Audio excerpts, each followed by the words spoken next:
and to the republic for which it stands, one nation, under God, indivisible, with liberty and justice for all. Thank you. We have one set of minutes for approval of August 21, 2019. Is there I make a motion to approve the minutes from August 21, 2019. I'd like to second that. seconded by Mike? Any changes, errors, or omissions? All in favor? Aye. Aye. Any opposed? Any abstentions? Motion carries. Motion to accept the agenda as presented. So moved. Second. All in favor? Aye. Any opposed? Motion carries. I did bring under communications these lovely birdhouses that Angela is going to talk. She's the chairman of our beautification committee, and she's going to speak a little bit about her report tonight. But I wanted to bring these birdhouses because this was a collaborative effort among the beautification committee, the Economic Development Commission, Chatham Court Children, Parks and Recreation, and I think the library may have even gotten involved in terms of some storytelling and other types of activities this summer. And they really are beautiful. These are just two examples of about 12 that have been painted by the children, and it was a collaborative painting. It's not done by just one child. So when you have a chance, you can take a look at them. They're going to be displayed across from the drive-through where Liberty Bank is. So when you look at that little pocket park, that's owned by the town. There used to be the Marie Leroy Kane building used to be on that lot, if any of you remember that. So Yes. now there's a beautiful brownstone stone wall, and so these birdhouses will be displayed on posts, and maybe a few birds will move in. You know, Rich Lasky was looking at these, and I think he was getting ready to assess them. He's our assessor, so that's just a little joke. But they're really very nice, and we'll hear more about that in a little while. Public comment, and Joe Deniger had a comment for us. Yes.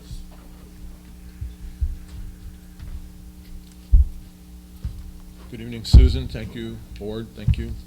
Public, thank you. Is that good? I guess so. My comment this evening is that I've been trying to make headway with getting a permission to locate my food truck in the parking lot number 4, which is number 5 Lower Main Street, on an annual basis. The reason that I'm asking for that, and I think I've talked to this point before, is that although being in a mobile food business can be seasonal, it doesn't have to be seasonal. And I've operated year-round for about 5 years now, and I've been in the business for about 8 years. This year, I'm not operating right now because I don't have a location to operate at. We thought that we were going to be there in the month of July on a 1-month permit. Susan, you and I met with Eversource out there, and they're agreeable to installing power, so I would have power there, which I would pay for, unless the town wants to pay for it, but that's, depends on what happens. But I'd be willing to pay for it. And then I can locate my trailer, my business down there, and provide what I consider to be a much-needed service. Also, the food truck industry is, as I have demonstrated with a PowerPoint and other things that I've submitted to the board, we're not, when I say we, I'm talking about the human race, and especially Americans. As a society, we don't eat the way we used to. We don't gather, I'm sure some of us do gather around the dining room table, but that's not the norm. There's lots of apps where people order food. They just sit wherever they are and they find a hot spot and they order food, and it goes through another third-party app like Grubhub or Uber Eats or something like that, and you get your food brought to you, and it's been prepared and it's packaged, and it comes to you and you eat it, and everything is done online, and you pay through your PayPal or whatever the other Bitcoin or whatever the other services are that you're using. So this is not just about fairs and events where you see a fried dough truck or something like that. Our slogan is great food done right, And we've been doing that consistently for about 8 years now, and we're between homes in a sense. And as residents of Portland, and the business is registered as Secretary of State's office, and its home is, my home on Main Street. So the business is also, a tax on the grand list, or will be on the grand list if we're working.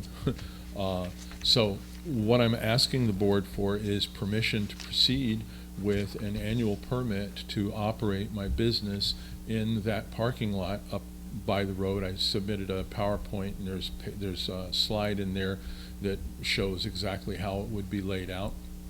It's not exactly to scale, it's not an A2 survey, but it does show, where the trailer, I have 2 trailers, one's the cook trailer, one's the pantry trailer, and so it, shows exactly how that would be set up.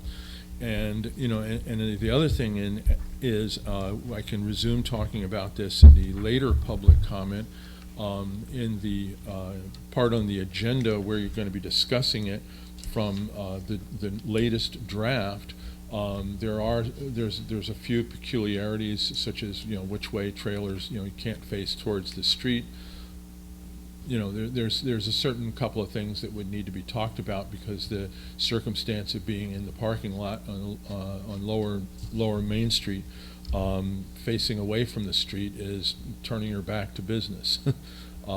So you're not serving into the street. It would be back, plenty of room so that people could walk up in the grass area, but it would be facing the street. So there's a few things where it would be slightly at odds with the regulation that's being proposed, but I also think that the regulation that's being proposed, I would say it could use a little tweaking, but then again, I would say, because it's town-owned property, under the ordinances and regulations that exist now, I believe the board has the authority to approve the 1-year permit without requiring this regulation. Now, 1 year is 1 year. I've been doing this business for a while, as I said, and I'm very, very good at it. You'd be very, very pleased, and in fact, my trailer, and most people think, is the example of what a food trailer should be in terms of, up-to-date equipment and things like that. So if nothing else, if you were thinking you were gambling on, well, are we going to be stuck with him for a year? I think you're going to find that, I'm going to open your eyes to, I'm going to open Portland's eyes to, what this business is truly about, and how it can provide traffic for a town, excuse me, for a town. And as Portland looks to redevelop the riverfront property, I think food trucks are a perfect fit for that. And if you have experience with me, you'll be in good hands moving forward, looking for other good operators to be in your town. I'm fully licensed, fully insured, all that serves safe, and I'm National Board certified, food protection manager certified. Everybody that's on our trailer usually is. If we have a big crew running, not everybody is, but we have at least 2 qualified food managers running the show. So what requirements we face are a little more stringent than what a restaurant faces. One of the key factors here is, if I have a location, Susan, you mentioned being temporary, doing it temporary again. Well, that means I'm running on generators, which means I'm not making any money because I'm running on generators most of the time. If I have an event to go do where I'm going to be 4 or 6 hours out in the wild somewhere in somebody's parking lot, generators make perfect sense, because I'll see 10 to 15 times the amount of traffic as I would being on the roadside. So it makes sense for me to have somewhere to stay where I'm plugged in. And if I'm doing that, also if the circumstance is that I have to come and go, as it were an event, but it was a whole day process, number one, because of the generators, it's not cost effective. I'm losing money right off the bat. You don't make a lot of money being roadside, but you can make a living. But if I have to run generators all the time, it kills me. Okay, so that's not good. If I have power, that's a different thing, because then the trailer doesn't have to move. I'm not running fuel in the truck to move the trailer. And the other thing is that if, as a food protection manager, if I'm operating somewhere and then I have to unplug and shut down, I got to see what my time requirement is between where I am and when I've got to be somewhere else, because now my food, although closed in refrigeration, is unprotected. So when you think about that, oh, well, any kind of, food truck park or anything like that, you got, you have some regulation and some ordinance that's really going to create a necessity for these vehicles to come and go. You're increasing the likelihood of foodborne illness. Okay? Having a place, for me, having a place that's a mainstay, I would come and go to other events, but a place where I would be routinely, that actually helps maintain food in a good state, because you're never down for your refrigeration or anything like that. In terms of power outages, again, that's what generators are for. I have a generator at home. I have a generator on my trailer. I'd love to have a place where I'm making a little bit of money because I have my eye on yet another generator that's more efficient, but they're very, very costly. The new generator I'm looking at, new cost, is about $29,000. Used, I can probably get one for about $8,000, and that's my budget. And I'm pretty good with equipment, so I'll know what's a good unit to buy when I come across it. So I'm just giving you that information so that maybe it helps you understand that I look at protecting the quality of my food first and foremost all the time. If I have power, but then I have generators. So if I know you're going to be discussing this regulation. Sorry, is it ordinance or Ordinance. This ordinance? I know you're going to be discussing that. Feel free if you think that there's something that I might be able to add to your discussion. I'll keep it really brief. I know I'm not now, but I'll keep it really brief. I can answer questions. I can give you guidance because I'm in this business. I would like to think that you would like to ask me questions because I am an authority on this. So I'll leave it at that, and I will re-enter, if not before, the later public comment section. And again, I'm looking for the board to approve an annual permit so I can start talking to Eversource about when we're going to put in power and get started on that. Thanks, Joe. You're welcome. Thank you. Thank you. Yeah. So we're going to move on to, unless there's any other public comment. Yes, sir. I'll make it quick so we can move on. It's okay. Take your Couple time. things. Just wanted to say, I wasn't able to attend the public hearing with respect to the brownstone purchase, but that, I'm sorry, David Pikert. Thank you, David. Sorry. Grove Street? Grove Street, yeah. Grove Street. I should be not so new at this, right? Yeah. Angela hasn't been here before, so she Okay. wanted to. And I wasn't able to attend the public hearing on the brownstone purchase. However, I wanted to say that you did a wonderful job. It was the YouTube video I'd seen. Didn't have to be here. It answered the questions I had, well presented, with your leading it off, Susan, Mary Dickerson's adding to it. The video with Jim Tripp, just really, really good stuff. And it's no surprise that it passed, given how well it was put together and presented. So I thank you for that. And I was for it anyway, so I guess I'm cheering it just as much as you folks are. Obviously, I'm just getting ahead of your agenda a little bit, the food truck thing. I thank you for the copy of the changes, and we really appreciate you letting us be part of your discussion on this. I know the fee schedule is something that I've spoken about, and it's not necessarily in here because I think it changes. It looks like it will change from time to time the way it's written. So just as you discuss this or continue to, or wherever you're at in that position, just my thought is to keep the fee as low as possible. I was, the January to December 31, is I guess okay. It's workable, but I think Ben Serb had a good point, making it a 1 year. So 1 year from, but I guess that would be kind of an accounting kind of thing. But how that could be, I guess, maybe achieved would be a pro rata, and that may be part of the Yes. fee schedule, I'm not sure. And a short-term Typically, it option would be for, pro rata. I'm sorry? Typically, it would be pro Okay. rata, Well, but that- if, if this really gets to be a situation where people have many trucks, then it would be a little more, I think, accounting-wise, and just keeping track if everybody expired at the same time. Yeah, that would make sense to me, too. So pro rata would make a great deal of sense on the fee structure. And if there were a short-term option, as our business would be new and utilizing that type of a service, if you will. And they may not like us, we may not like them. So the opportunity for each to try each other out could be helpful, too. So a short-term 3-day, weekend, month option, whatever. So I do appreciate you listening, and Yep, we'll more to listen come. to more. Okay, thank you, David. Okay, so I think if there's no other public comment, we'll move on to old business, and our first update is the Town Beautification Committee, and we have a presentation tonight. And we had information sent ahead as well. Angela Hammond, Burr Street, Chairman of the Town Beautification Committee. I'm not sure if others knew, but it was a co-chair committee with Kitch Zernicki, but she has resigned due to family commitments. So it's myself.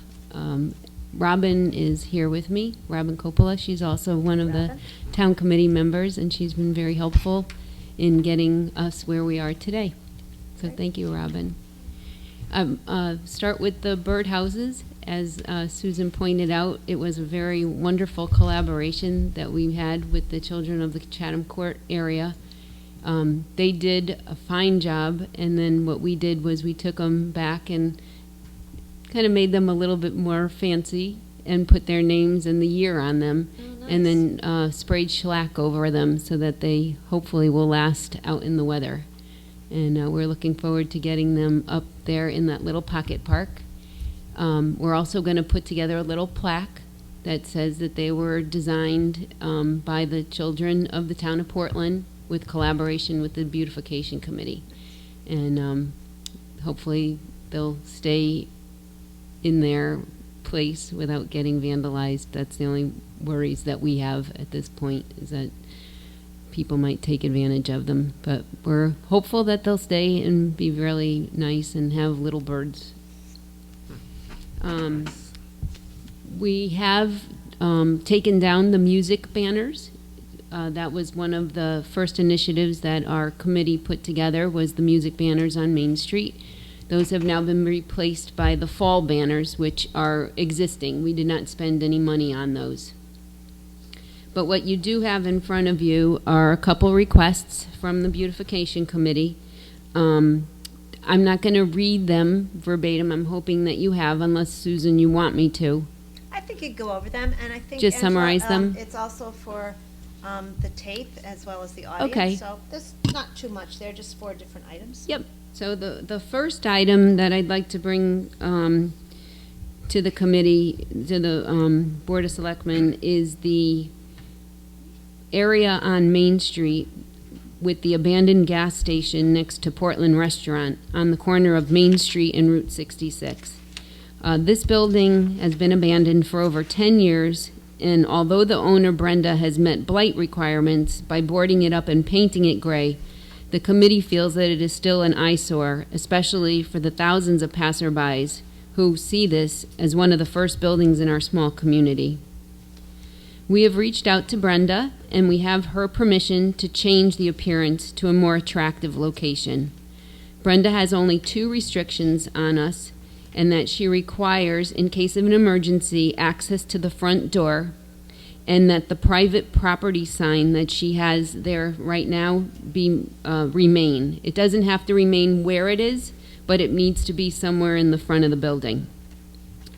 So the committee did some investigation.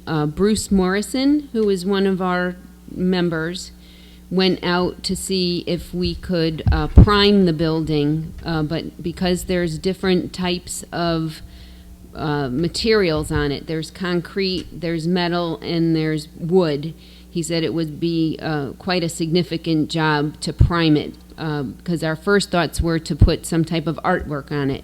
The Facebook page, the town community Facebook page mentioned something about doing artwork on it, like over in Middletown where they have some of that artwork on the side of like Eli Canyons.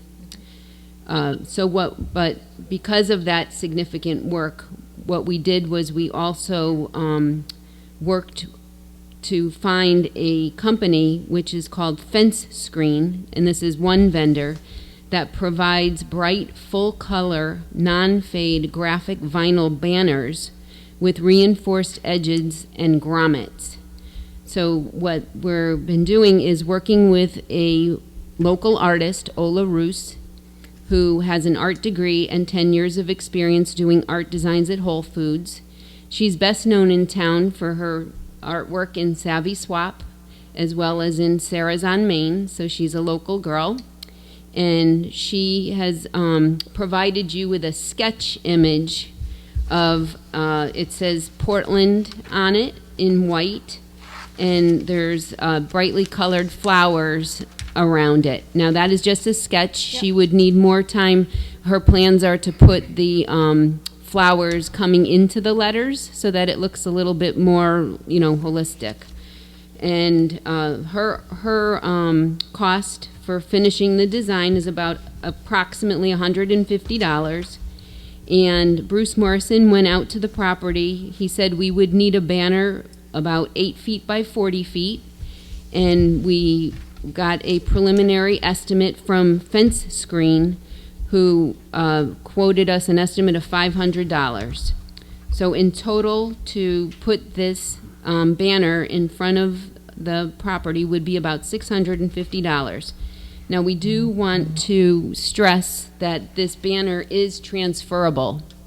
So unlike something that's been painted on there and is permanent, this banner is something that we could take off at our leisure if we wanted to.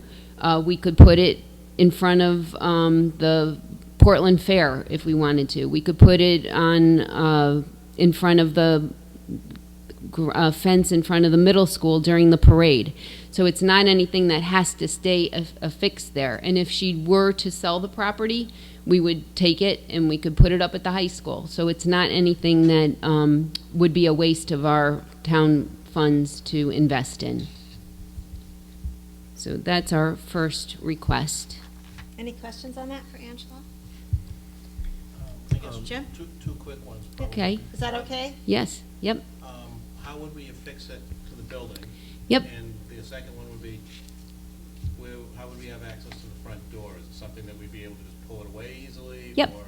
Yep, so Bruce Morrison, he has offered to attach it to the front. He would put like metal hooks, and then through the grommet holes we would put fasteners, like maybe the plastic, what are those, like zip ties? So you could just fix it that way.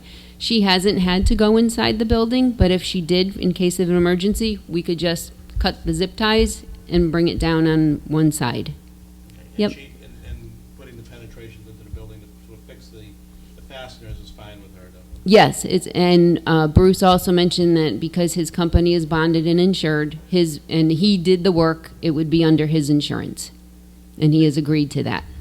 Thank you. Yep. Rick, did you have a question?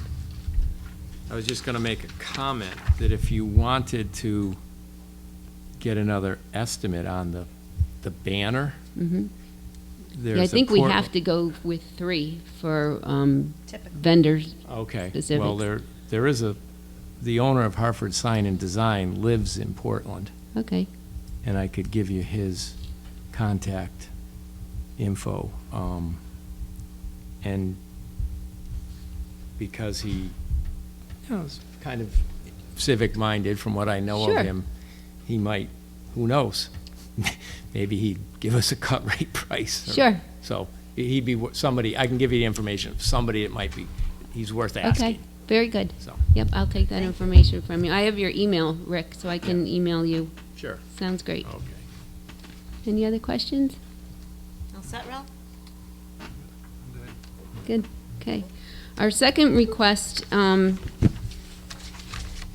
So we have met to comply with our charge of improving the appearance of our town and encourage community pride. We'd like the Board of Selectmen to approve purchase of holiday decorations for the Village District. We considered this initiative the first step in our ultimate design, and we recognize that costs may be prohibited. This year, we are focused on just the streetscape poles from the Aragoni Bridge to the intersection of Route 66. That's where we put the music series flags or banners, as well as the gazebo by the Waverly Center behind our police station and near the library. So right out here.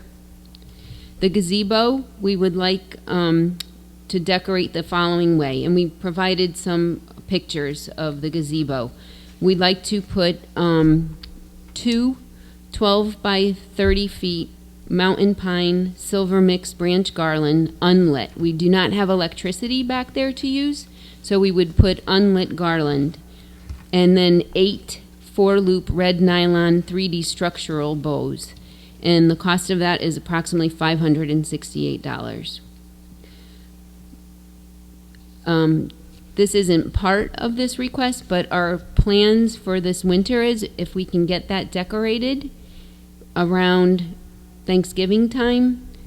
One of our other members, Sarah Caratosia, over at Tommy's Pizza, is friends with a woman, Jamie Collins, who is a local, well, she's from Portland, but she has a photography business in Greenwich. And she has offered to do family photos at the gazebo. So that you'll be getting another letter from me, Susan, requesting that we do a fundraiser there, taking pictures of families for the holidays. And she's offered her time free of charge, and any monies that we collect for her time would be donated to the beautification committee. Oh, that's a good idea. And we're thinking of doing hot chocolate and Nice. cookies. So Good. the other part of this is the streetscape poles. There are 20 of those, and for phase 1, we'd like to start with 5. They're pole wrap mountain pine garland, the same as the gazebo. So on 5 of them, we would put garland wrapped on the pole itself, unlit again. And then on those poles, we'd like to put 50-inch side-mounted wreaths with 18-inch red nylon bows. They'd be the same types of bows that we put on the gazebo. Those are $708 each because they include the side bracket. Right now, the way the poles are, they just have for the banners. Back so people can- I'm passing your memo over Okay. so that I have an extra one so others can. So in order for the brackets on the wreaths to stand erect, they need a special bracket. So that's why the price is a little high. And that's why we're only requesting 5 of them this year. And then we're hoping that as next year evolves, we could get another 5 and then have 10 poles with wreaths. And then the other 15 poles, we would put banners. And those are red background with white snowflakes. The approximate cost for those are $5,705, and they're broken out in the memo. And so the total investment for the 2019 holiday season would be approximately $6,273.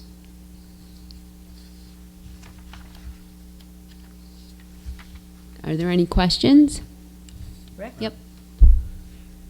These decorations, are we buying them or are we Yes. leasing them? No, we are buying them. Okay, so once we make the investment, we'll have them for Yep. a number of years. Exactly. Just like the flags that are up there now, the banners that are up there now, we brought those out. Those were there last year. And we continue to store them. Public Works has a facility where we could store them. And then we could bring them out each year. Right. And then we would add to them as long as we could continue to get funds. So we would continue to make things pretty in town. And so the bracket is just a one-time purchase? Right. Yeah. Per wreath. Correct. Per wreath. Right. Does the bracket go up at Christmas time and then come down with the wreaths, or do we put the bracket up and just leave it up year round?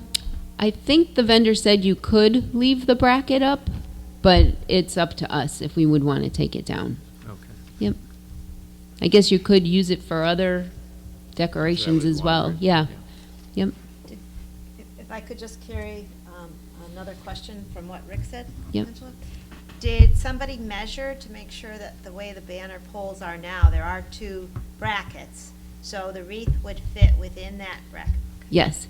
The vendor that put the music series flags, the ones that he created, so he's the same vendor Oh, good. that is making the wreaths for us. So that's why those were 50-inch, and that's why he's suggesting we do 50-inch wreaths as well, because he thinks that anything smaller will look kind of lost. Yes. So we want them to be about the same size as the banners.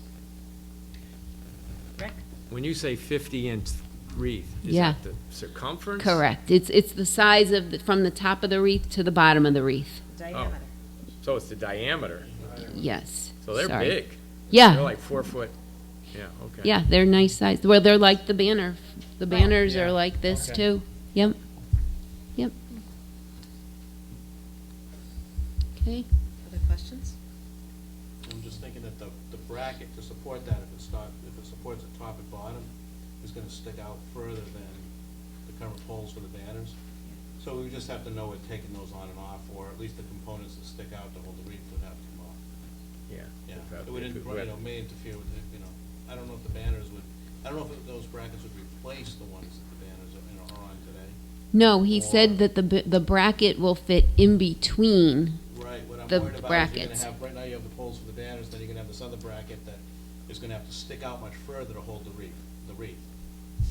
Right, because the wreath is gonna be roughly 4 foot in diameter, if you have a 50-inch diameter, it's gonna be, Unless he's gonna do it on the other side. No, I don't think so. You know what I mean? No, it wouldn't be as No. visible though. yeah. But it's open, not a big deal, it just means we probably will have to take those brackets on and off, that's all. Yeah. It's not, I'm just trying to figure out how it would work, but, Yep. I can get more details on the brackets. yeah, it just, like, it Yep. just might mean that they have to come on, go on and off for the season, but that's not necessarily a bad thing. Okay. And these would go into, you'd start at coming off the bridge? Yes. So it's the same poles that we Oh, put the the banners music are on now. banners, right, Okay. the music banners, right. Yeah. So there's 20 of them, 10 on one side, 10 on the other, and we would either do 3 and 2 or 2 and 3, and just so that, like, next year, if we got another 5, then we could do 5 and 5. I have 2 questions. Sure.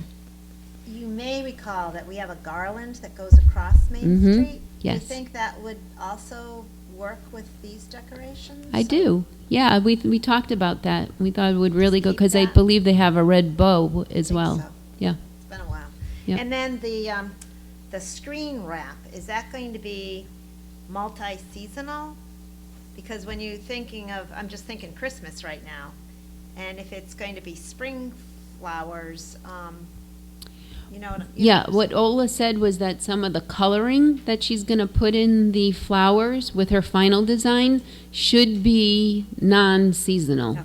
And then what we were thinking as a beautification committee was at Christmas time, maybe putting some little spruces around the Portland sign, just to make it look a little bit more festive. Any indication that the owner of the building is willing to assist? She did Monetarily? not make any I suggestion. had to ask. Yep. Yeah.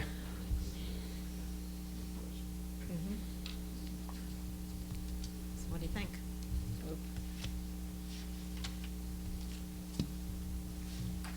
It definitely would look nice.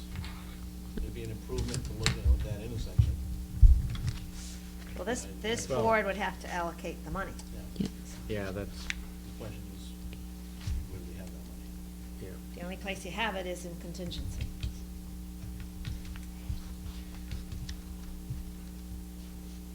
You want, are we having discussion on this now? I think we should. Okay. I Well, think- you want to go first, or? I was Ralph? gonna say that, I think that the fact is we could get hopefully many years out of it. Obviously, you have to ramp up with a cost up front, but we get many years out of it, so hopefully it would add to the look for a long time. True. Rick? Well, I think the cost to do something on Brenda's building is $650 is pretty minimal for the amount of exposure, you know, especially if we can say something good about Portland or put, you know. And it's removable. And it's removable. So we could put it on other buildings. So that's or not other a locations. big I sum like of that. money. Yeah. Not just for that building. Nope, Yeah. nope. The Christmas decorations, I mean, while they're nice, it's kind of, you know, to come up with $6,200 in the middle of the fiscal year when we had to take draconian cuts. I don't know, that bears definitely some discussion. And I don't know how much we have in contingency, but I guess I'd feel better about it if it was in the budget, you know, if we had planned for it. But, I mean, I'm all for town beautification, so I don't want to sound like Grinch here, but that's just my thoughts off the top of my head. Well, you know, you had mentioned, Angela, that the committee recognized that there is a cost to this and that maybe this first year, there wouldn't be the entire package. Was there any discussion by the committee as to what we could not do this season and then maybe do the next season? We did. Do you want to share that with us? We could bypass the wreaths. We could do all holiday flags. We could do a combination. We could do some pole wraps and the banners. We could, what else did we say? Well, the wreaths are $3,540. We discussed that we really wanted to focus on the gazebo as well. That was a priority. Yeah. Yep. That's part of your fundraising, too. Yes. Yep. So the gazebo is $568 is your estimate. And if you waited to do the brackets and the wreaths until we are able to either raise the money or find another source, that would substantially reduce your request. Mm-hmm. You may not, 15 banners would be every other pole, which. No, 10 would be every other pole. Because we have 20 poles in We had total. 20 poles, and she was doing We were gonna do 5 with 5 with wreaths. and 15 with banners. Okay. Right. I see, yep. So you'd have to up that amount if you put the flags on every pole, is that right? Yes. We could do 4 wreaths instead of 5, so that there could be 2 and 2. And we could bypass the pole wraps on the garland on the wraps on the poles. So that could reduce us by $755. So there are multiple combinations that we could look at, and we would entertain that. Would it be possible, or would we be willing to consider, because I know you talked about fundraising Yes. and whatnot. If we did like a dollar for dollar split, like you could, for every dollar you raise, maybe the board could contribute that dollar as well. Okay. So that way, you know, you can put some things together, and I'm sure all of us would help out. Yep. And create like a fundraiser for $3,000 or $4,000 that would get Yep. the whole thing done at once. Yep.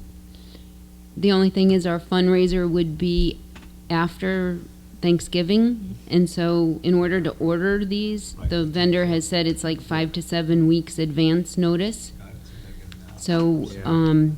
that would be a great idea. We could plan to give you all our fundraiser money, regardless of what we raise, and that could offset whatever expenses the town gives us. Or then we might even be able to get some of the businesses on Main Street maybe to contribute some to that as well. So if it's making that area nicer, it might be worth, to do that or not. To ask them for contributions? Yeah, maybe toward that. It's Yep. kind of pretty up the main street. Okay.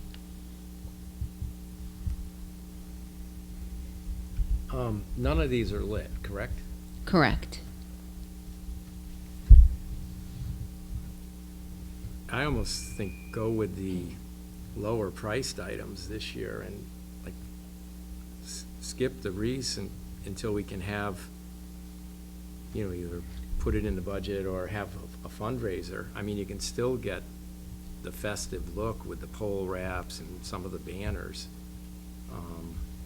The wreaths seem kind of expensive. You're only gonna have 4 or 5, I don't know, spending $3,500 for 5 wreaths. You can cover a lot more territory with the banners and the pole wraps. Mhm. You'd have to get a couple more banners, right? Yes. 2 more banners? 5. 5 more banners, That's okay. actually what I was just 5. crunching, that's what I was just doing. Yep. That's what I was scribbling on. Yep. And it looks like if you didn't do the wreaths, but you got 5 additional banners to offset it, that would be $3,203 versus $5,705, so it would save, basically it would save you about $3,000 actually, when I do the math. Sure. exactly. Yep. That would save you about $3,000. So what would the total be with the gazebo? It would be what? So what are you saying, Jim? With the No- gazebo, I think it would be $3,200. Yeah. With the Versus gazebo. Versus So, 568. $3,203 versus $6,273. Oh, so that included the gazebo. Are you skipping the That pole includes the wraps too? gazebo. So it's No, just all the I did- banners? All I did is take the $6,273, the $3,540, which is for 5 wreaths, Yeah. and I just basically exchanged that for 5 banners, which are $470. So that's $3,070 less. So you Buy took, 5 additional banners instead of the wreaths. Put the wreaths out and added 5 more banners. So Yep. just taking those Okay. 5 wreaths out and just replacing them with banners, gives Yep. you all the same coverage except for the wreaths, and it cuts the money in half. Well, and then you could also, if you do any fundraising after the holiday, that could go for next year. For Like next this year. year, Yeah, the like this wreaths year, there. Sure. And you get enough people, plus whatever you raise for. Okay. all right, I'm confused Now, the only though, thing is, because- the pole wraps, Yeah, that's the what. $755 is only for 5 poles that we're going to have wreaths on them. And now if every pole is gonna have a banner with a red background and a white snowflake, it would look kind of odd to only have 5, I don't think you need yeah, the, You pole would need the wraps. pole wraps, no, yeah. you can eliminate that. Just go with 20 banners. Yeah, which would actually bring it. That even brings it 18 change. I'm doing it, trying to do it in my head, Yeah. but 94 times 20. Right? And I guess, 1880. I'm appreciative of that, but it doesn't really make that big of a statement. It's kind of what it's kind of status quo. You know what I mean? We've been putting holiday somewhat Snowflakes. holiday We did- the we the did, blue blue, backgrounds with the right, white snowflakes. So this would just be pretty much status quo without doing Unless you anything a did- little more special. Unless you did the wrap with a. All the ball. wrap on 20 poles. Right. Maybe we could do that. And then at least we have a little bit more, because the garland does have some sparkle in it. So even though we don't have any lights, because there's no electricity on those poles, that might give it a little bit more of a festive look. Will the garland work on the pole with the banners? Yes, It'll work okay? yes. Would you put the bow too? We could do that too. We could put the bow. Yep, You need more than just the banner. flags. The banner. I agree. Yeah. Yeah, All it right. just, it's status quo. Yep. And I think doing the gazebo and your efforts at fundraising, I would be fine with it. Okay. So you're saying You up gotta the- add more for the garland, do right, 20, Evan? do 20 garland wraps. Yeah. and 20 banners? Yes. Yes. So you're keeping your color theme of the red and white, and you have the green. So you have green, red, and white, right? So let Then you me- wanted bows though as well? If it will work, I think Yeah, that I gives can you check. color. You Yeah. need color when you're Mhm. coming in. Yep. So 20 garland wraps, 20 bows, and 20 banners. So let me ask you this. Yep. Then planning ahead, what do you, if you think we're still gonna go with the wreaths down the road? Down the road. Would we end up with 20 banners, 20 wrapped poles, and Well, you're still X gonna number of wrap, wreaths? Because you can't, you don't do the wreath and the banner. Correct. Right. So Right. I'm just throwing it out there, maybe if you're still thinking wreaths down the road, then maybe you don't buy as many banners. You could because do you're every gonna have other duplicate. pole banner. So you could do 10. Yep, we could do that too. So 10 garland wraps and 10 banners and 10 bows. So you'd have 5 on each side of the street. I was gonna say, yeah, if you did the wraps for all 20 poles, that brings that 755 up to 3,000, Right. right? So if you do that, and then you basically get up to 5468, which brings you Back pretty to much- around pretty much where up we to were you need before. the wreaths. Yeah, where we were before. Yeah. Yep, that's why I think this was our recommendation. So what are you saying? No, if you did the wraps on every pole, Yeah, right, that will bring you basically back up to where, just about where the original plan is. You're within about $700 where the original plan was, just to do the wreaths, and then you've got some of the wreaths done. so what's your suggestion? Do all the My suggestion poles? is if we're gonna be up in that neighborhood anyway. Right, let's do invest in the original wreaths. plan, Right, Because that way you won't up with as many extra banners later on. right. Yep. What No if you- throwaway. What if you just didn't Not do that we the would throw them wrap? away, we could probably use them somewhere else, but, Well, I I think the definitely wrap didn't want to actually have would be- excess, like down the Right, road, like right. have extra Right. banners that we're not going to use. So the But best I'm way. also saying, I'm not sure that, I don't know the number in contingency, but I don't know if we want to spend $6,200. Actually, Given everything we went through earlier. yeah. But Susan knows. Is there a number that we could spend, and then we could be working? No, not yet. Just the committee for now. Is there a number that that you're thinking that we could spend, that we could be work this when we come back to visit? Would you be willing to give them 5,000? Well, you know how much is in, I don't even know Well, what's the in contingency is $100,000. Right, but I think. And we one of tapped the it. areas that we have indicated to the library, they're doing renovations on this building.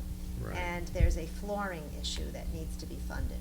So Right. those dollars have been earmarked, likely, And that's a big number. yes. Yes. And Potentially. But you can also look at other savings within the budget. I mean, if you're gonna do something on Main Street, I think, you gotta do something. I mean, we put this committee together, and we charged them with doing something. And I can tell you on, the size budget that you have, $5,000 is not a lot Well, of money. don't we get $5,000 for the parade? Isn't that what we have budgeted Yeah. for that? So I would be comfortable with that. If we're giving the same to make the downtown look really, really good, I'm comfortable with the $5,000 number. But you may have to look at reducing in other areas going forward, is what No, I'm saying. no, I understand. But If we need to, yeah. If we need to, some of that. but on top of that, though, you said someone's willing to take photos there. You might be able to either have a wish list or other things that might complement that in Mhm. addition. So you might be able to get, because you guys know better what you can get in the deals and all. Yep. But that way, if you can raise a couple $1,000s, then that makes it even better. Like I said, I think the first impression of town is a big deal. I mean, It Kyle is. Crest going up there. Yep. I always cringe when I go past there as well, because we have such a nice town, and for the people that just commute through town, that's all they see. It right? is. I know. So- it's not the true No, it's not. indicator. And Of what our Portland town is, Yeah. I know. And with all the things going on, it undersells us big time. So, to me, even if I justify in my own head that some of it's also just part of advertising and promoting a town and that first impression, I think Yep. that gets me to yes at 5,000. The other area the selectmen can look at is they do have some program services money. And I don't have the budget in front of me, but I think it's $3,000 that comes out of your accounts, and then in my account, there's some program services. And we do benefit dinners for the CERT team, we do benefit dinner for the food bank, and other miscellaneous things. So we could maybe take a thousand from each of those accounts as well, and then contingency could be 3,000. But I think the committee, they didn't have a budget, going forward, we will budget this for next year. Oh, good. And, we'll know what your fundraising is, and, maybe there'd be some interest from residents to donate. Mhm. It's possible. And we did that when we did the US flags, when we started that on Main Street.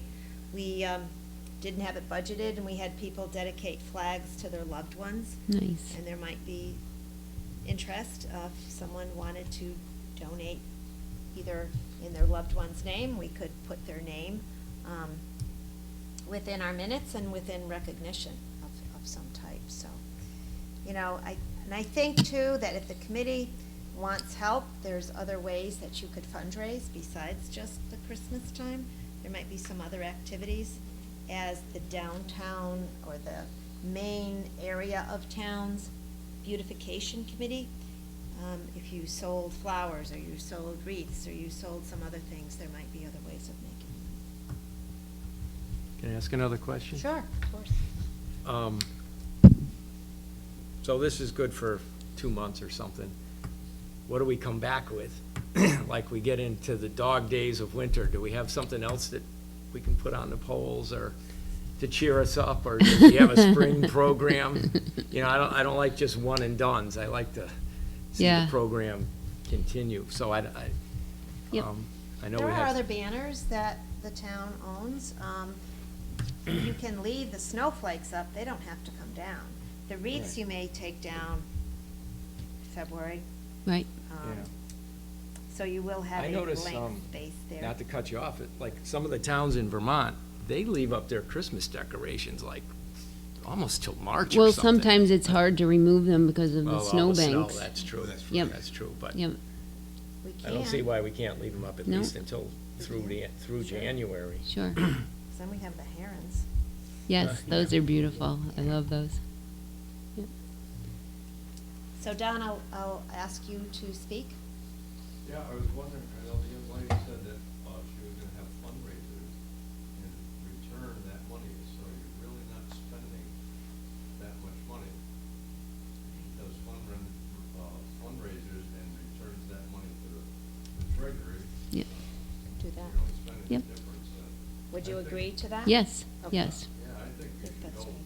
let's do the whole thing and have it nice, you know, work out the money. Yep. Well, it seems to me that there's a certain critical mass. You either have to do a certain amount. Yeah.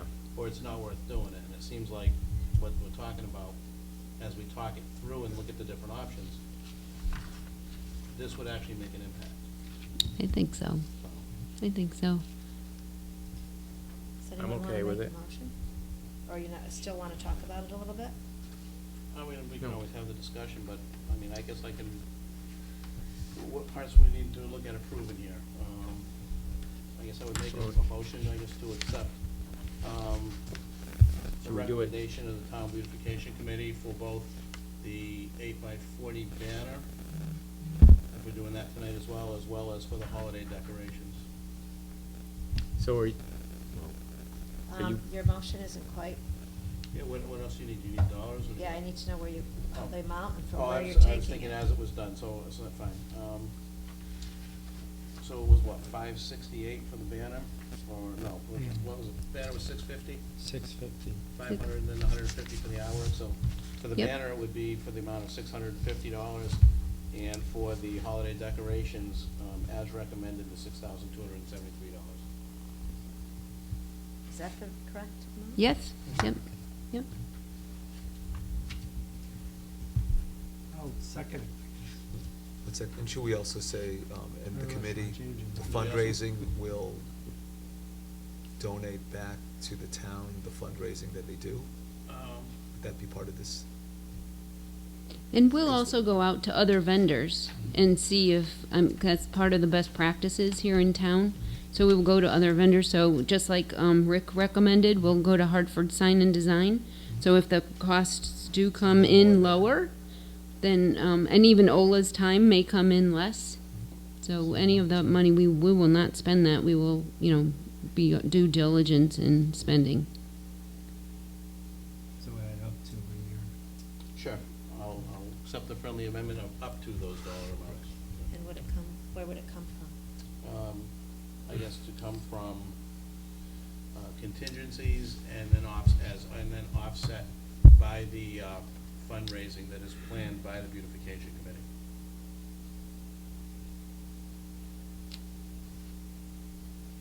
So now I guess I'll second it. Thank you. Discussion?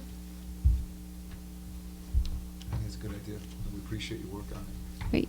And I think small things like that make a big difference. I think they do too.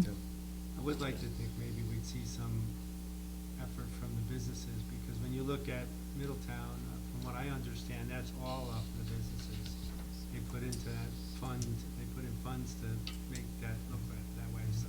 They're charged a fee, I believe. We're not looking at quite the same magnitude, so even if they could contribute some to help. And perhaps maybe the plan going forward is that if we can get the businesses and other folks in town to donate, that becomes a floating fund, then we can use that to maybe purchase for a different holiday. Maybe, we could do something all year round, as Rick said. Mhm.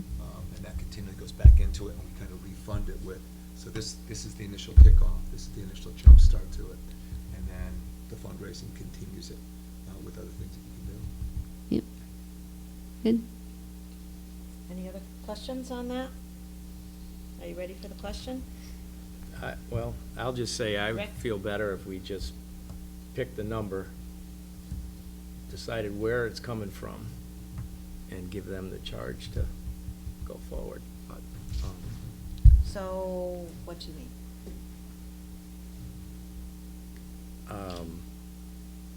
I think I mean, that it's- the intent of the motion was to allocate up to what they've recommended.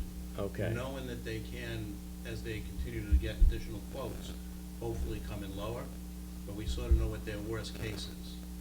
That's why Okay. those were the numbers. So it caps basically the numbers that we've had to accomplish what they want to come. So hopefully it comes in less, but. Well, I guess then I'll ask, are we prepared to take it out of contingency if we have to? I If- think you have to. Yeah. There's Yeah. no other place right now. Okay. And after we do That's the what the motion library, said. after we do the library work, will there still be enough in contingency, in your opinion? It's going to depend on what else you're wanting to spend. I mean, Tom has recommended that actually the library flooring can come as a supplemental outside of the budget, Oh.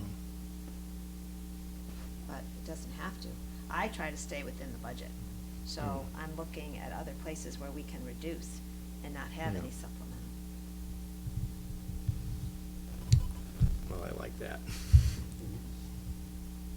think we have to Okay. do that. Yeah. So it means there's other things that you're not gonna be able to do. So you're about $7,000 here, right? 6,200.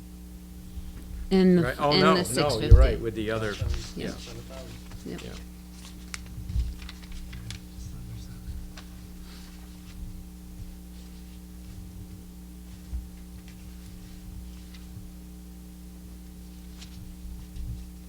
Well, I'll go along with the majority, but it's kind of a big spend, in my opinion, in a very tight town budget. It's 6841. No more than. And it would be defrayed by fundraising and by donations. And I think you really need to, we need to, the town should, consider ways of getting some donations for this kind of activity. if we can. Agreed? Agreed. Okay. Agreed. Would it be fair to ask the committee to shoot for, again, 50% of this as maybe the fundraising goal? Sure. Just try to, maybe shoot $3,500 is what the goal is, and that's the number you guys, and if it's more, then that's great. But Yep, that we can way- try. Because I think, it seems like a lot of money, but I think with the businesses in town and with the impact it's gonna have, I think that's a pretty fair ask. At least it gives you a number to shoot for. Yep. And I think it will, because I understand Rick's concern, because the whole thing with the property down here, I mean, the biggest concerns that we heard from people that were hesitant about it or against it was, you know, where's the money gonna come from? We're so tight with the budget. I mean, there was a lot of money concerned taxes and all that kind of stuff.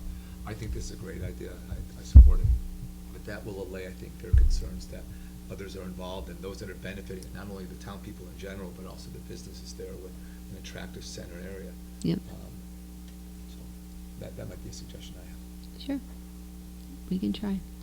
Does that mean we have to change the? I don't think we have to, right? We're just, No, I think it's a recommendation. it's a recommendation, and maybe just make that the goal that you guys go If for. you could add that to Okay. the discussion, could you indicate to Sharon what you would like to have as part of the discussion in this motion?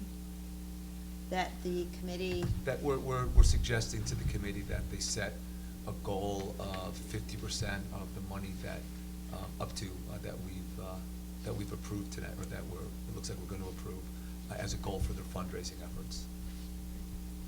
So, we're just recommending that be the goal. Michael, I can't really hear you because the birdhouse is in front of you. Birdhouses are so troublesome sometimes. Well, I don't think you're Speak up. speaking into the mic. Is that better? can you That was- sing too? That was my parent voice. Instead of goal of 50% of the money that was approved, be a goal for the fundraising. For the fundraising, yes. That's exactly what I said. Okay, thanks. You're welcome. The mics are here. Does that make the group feel a little more comfortable? Okay. All in favor of the motion? Aye. Opposed? Abstentions? Motion carries. Great. Thank you Got very your work much. cut out for you. We do. And I think that you do need We're to up for the go challenge. expeditiously, because you gotta order these things and they have to be in place. I'd like to see them up before Thanksgiving. Okay. So that you get a good amount of time for these items. And I just wanted to add too that we went through a lot of discussion about putting you as a group together. And the reason we did it is we recognize that we've been rather, I'll say it, stingy in terms of decorations as you come off that bridge. And what we're trying to send the message is, and I think we have tonight, that we want to welcome people to the town, and we want this to be more beautiful and welcoming. And I hope that our community agrees and helps with some of the fundraising, and that would really be very, very helpful. We Can I had ask one one? more, go ahead. I was gonna ask you, who's the company that you're talking to for the decoration? It's called, I think I put it in there. Oh, Downtown Decorations. And I believe, Susan, you had sent something in the spring Yeah. for downtown decorations. I'm not sure if there was another town that was using them and sent it your way. It could have been, they Yep. send me lots of things. Yep. I also have a decoration company that I'll give you the name. Oh, too, good. And they're in Hebron. Okay, yep. So And I you know, must get another price. Mary Dickerson's used Carrot Top in the past as well. So we do have multiple vendors, and that's part of our protocol is to get multiple bids, so. Right, We just have one more request, was that we'd like to start a town beautification committee Facebook page. And we just wanted the Board of Selectmen's approval to go out there and create Town of Portland Beautification Committee Facebook page, that we could then, tout what we just talked about this evening, start inviting people off of the Portland, Connecticut community page, and get some more volunteers. We're a very small group right now, and after last night's meeting, we reached out to 3 other individuals who have expressed interest, and they're thinking about joining as well. But we thought, we see some activity on the community page of people saying, well, this looks terrible, why don't we do this, and recommendations. If we have our own Facebook page where we can tell people about our meetings, because we do meet once a month, and maybe get more volunteers, it would. What I would suggest is that you not have comments on your page, which is similar to what the Portland CT Marketplace is. It's an informational page. I don't want to see the back and forth that occurs on Portland community page. That's an open forum which is fine for that page, but I think if you're going to be conducting town business, you have to be a little careful Yep. of how people's comments might be explored and destroyed on occasion. I know. So I think the model that the town uses for the marketplace is one that I would suggest. That's not to say that people can't comment to you as the host of the site, Okay, but I think you just have to be aware that we want to keep some protocol in place. okay. Who's the owner of the marketplace? Mary Dickerson. Oh, okay, so that's So I perfect, suggest because that you she work with works with her. us as well. Yeah. Perfect. Was there anything else? Just that we were thinking about using that banner sort of logo for our Facebook page. If it consistent. Yeah. As long Once. as it's okay with the artist. I think. Yep. This is new territory for us. We hope that it works, and I think that it really can be very beneficial, and I hope that it will bring back dividends. Mm-hmm. I mean, we have new businesses here tonight, and we want them to know that we're trying to improve the appearance of our town, so that when they come, people come into at least that one area where you come in off the Aragoni Bridge, that you're welcomed and you want to spend your time and your money in some of the businesses, That's right. which will help us when we have to spend money for our roads and our schools and our sidewalks and our buildings and other things. I mean, we have to make sure that we're able to do that. Any other comments on that? Thank you. I'm good. Thank you. Thank you, committee. Thanks, Thank you. Angela. Thank Appreciate you, it. Robin.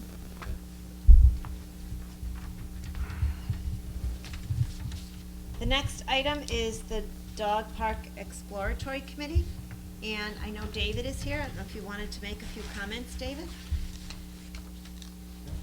I didn't plan on it. I mean, we made the presentation, and I don't really know the next steps, but I think Do you have any suggestions? as far as what we. Next steps? Committee to an implementation, that the school wants to. I think you need more members, too. I think the committee was charged with bringing the report to us, which is this. And some of your members, too, I think, don't live in town anymore, so they can't be on the committee. Correct. No, it would be a different committee. Different. But So- I mean, like I said, the bottom line was it was very positive, as far as people commenting, the cost we talked to. The cost, the theory is relatively low to get, because the biggest expense is land, the owner. I don't know where it is. So I'll open it up to the select. Yeah, I guess the only thing, because obviously we've talked at length, and I've thought about it, I go back and forth on it. I guess I'd throw out we know that would be the next step. I guess the only thing I'd ask myself is, do I want to hear from the public before we do that next step? So will we have some sort of a hearing or whatever to get feedback, and then after that, head into that next one? That would be my only thought. Okay. Well, Ralph, are you thinking the next step after that is then you just form a committee? It's not an exploratory anymore, it's No, a it would committee be- to. Yeah, they would start digging in a little deeper then, with an expectation of trying to drive to how could we possibly do it? Right, not an Which implementation committee as much as taking a look at locations that were evaluated and actually a much more detailed feasibility type study of those locations. Almost a location selection committee, or, something that's a little bit deeper than, because I'm reasonably certain that you look at some of the locations, there's gonna be other constituencies that are either using those properties or adjacent to those properties that would wanna weigh in. So before we could get to an implementation stage, we probably really have to have a little bit more evaluation of the options and determine which one is actually the most feasible based on a whole host of criteria. Yeah, like concurrent, so in other words, if there's one site, and talk to the people that are vested in that, like if you take the school, people, John, something like that, okay, what are the pros and cons,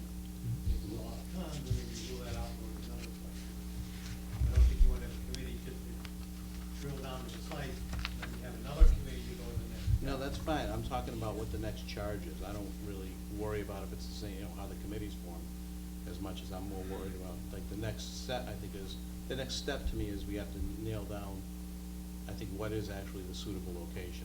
There's been several presented, there's been several that have been looked at, I think that they probably merit deeper evaluation, and look at those other criteria.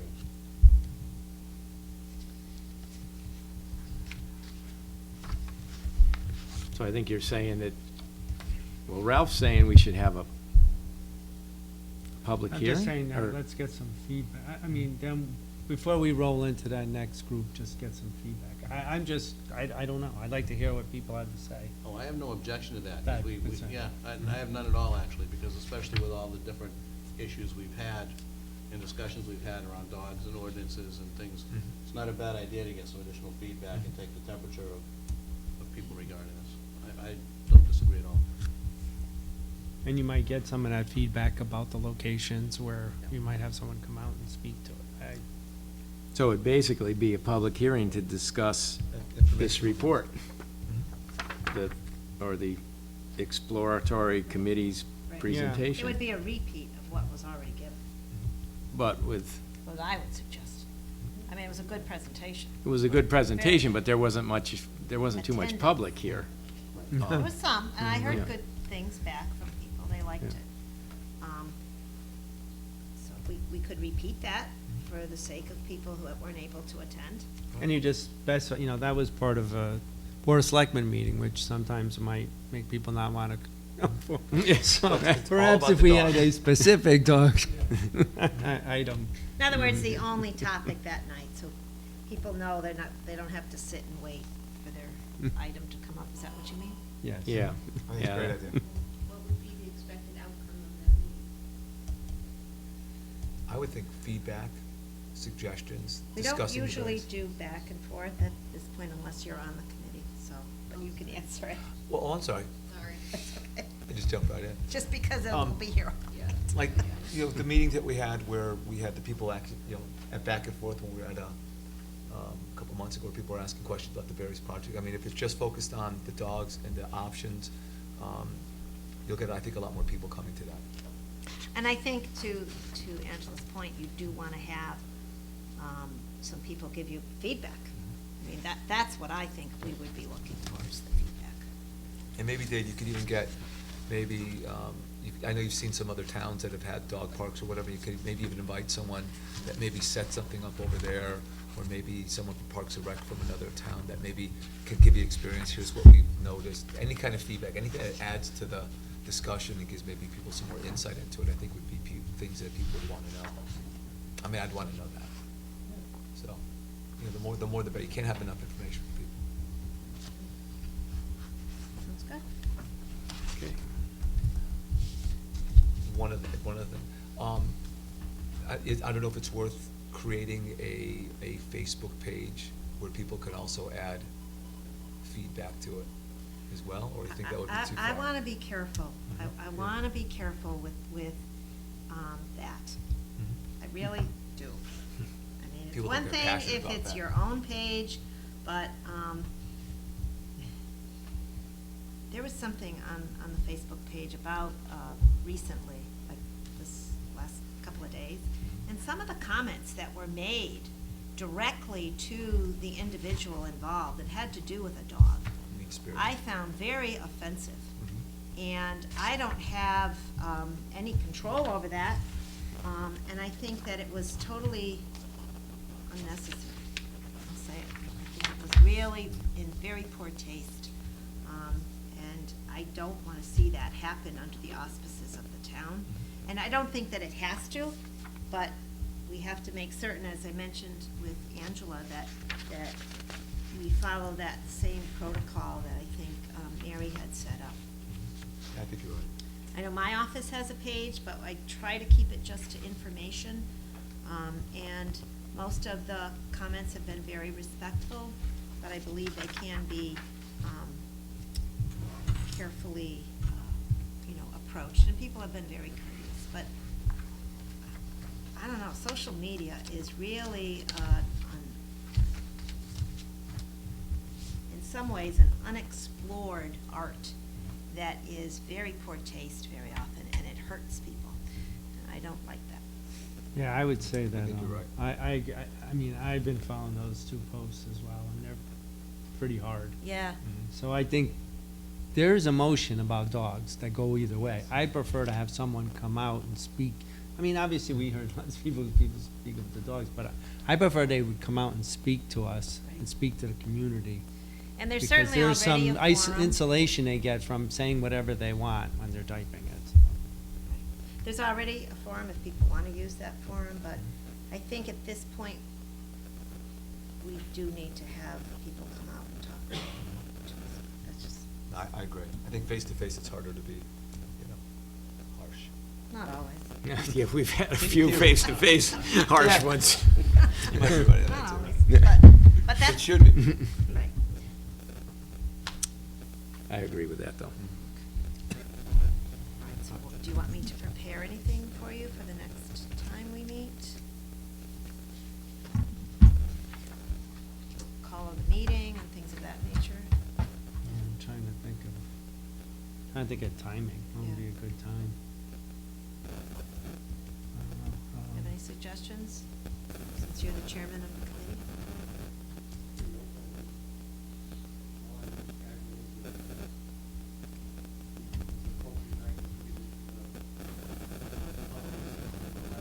Right, right. Take a Well, look at it? Would you do it like at the beginning of a, on the same night as a Board of Selectmen meeting? Yeah, but you could like do it at 6:30 or 7? 7 o'clock or 6:30, instead of at 7:30. You could do that. We're going to have, I know, at the first meeting in October at 7 o'clock, we're going to have, let me think about this for a minute. The Complete Streets group is going to talk about their bike routes, because they too have done this, but there hasn't been good publicity. So they're going to come out and do at 7 o'clock before we meet some information. So if people want to come out, they can just come to that part of the meeting, and they don't have to, again, sit through till 9 o'clock at night to hear their piece.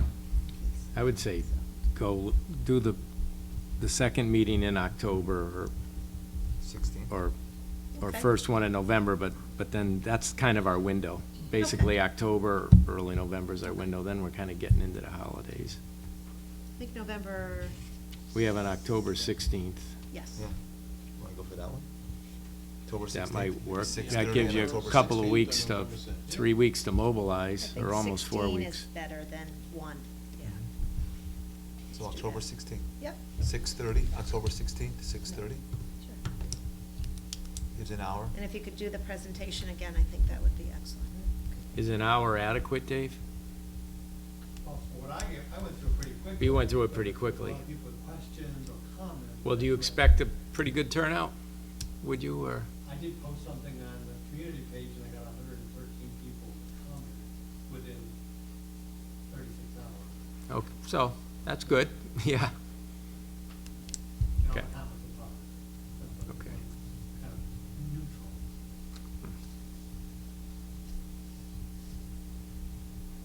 Okay, that'd be good. And that also would be taped, so people could look at it if they can't come out. That worked out very nicely for some of our public hearings. All right, so we'll do that. Awesome. So do you want to make a motion that we have a public hearing on the Portland Dog Park Exploratory Committee presentation on October 16th, starting at 6:30 here in the Mary Flood Room? Is there a I'll make motion that to that motion. effect? Thank you, Ralph. Is I'll there a second that. seconded by Mike? All in favor? Aye. Any opposed? Any abstentions? Motion carries. Thank you. Now, the next item is the mobile food truck ordinance, and we did put some of your comments. We tried hard to put what we had thought would be acceptable to you based on the various discussion items that we had. So I just had one question, Yep. looking through it. With regards to the fee schedule that was proposed, this is the one to start with. Sure. I'm just trying to understand, on the one So 1 month or less, which means, including the one-day event, so it's $10 if you do 1 month, it's $10 if you do 5 days, $10 for 5 days, it's all the same thing, you just, Yes.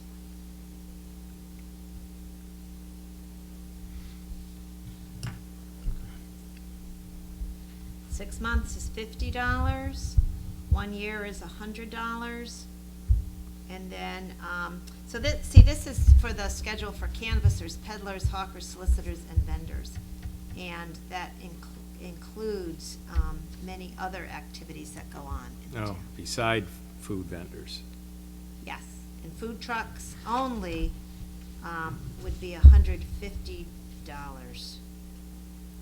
Is For the there year, actually a for the current year. fee in place, or? No. No.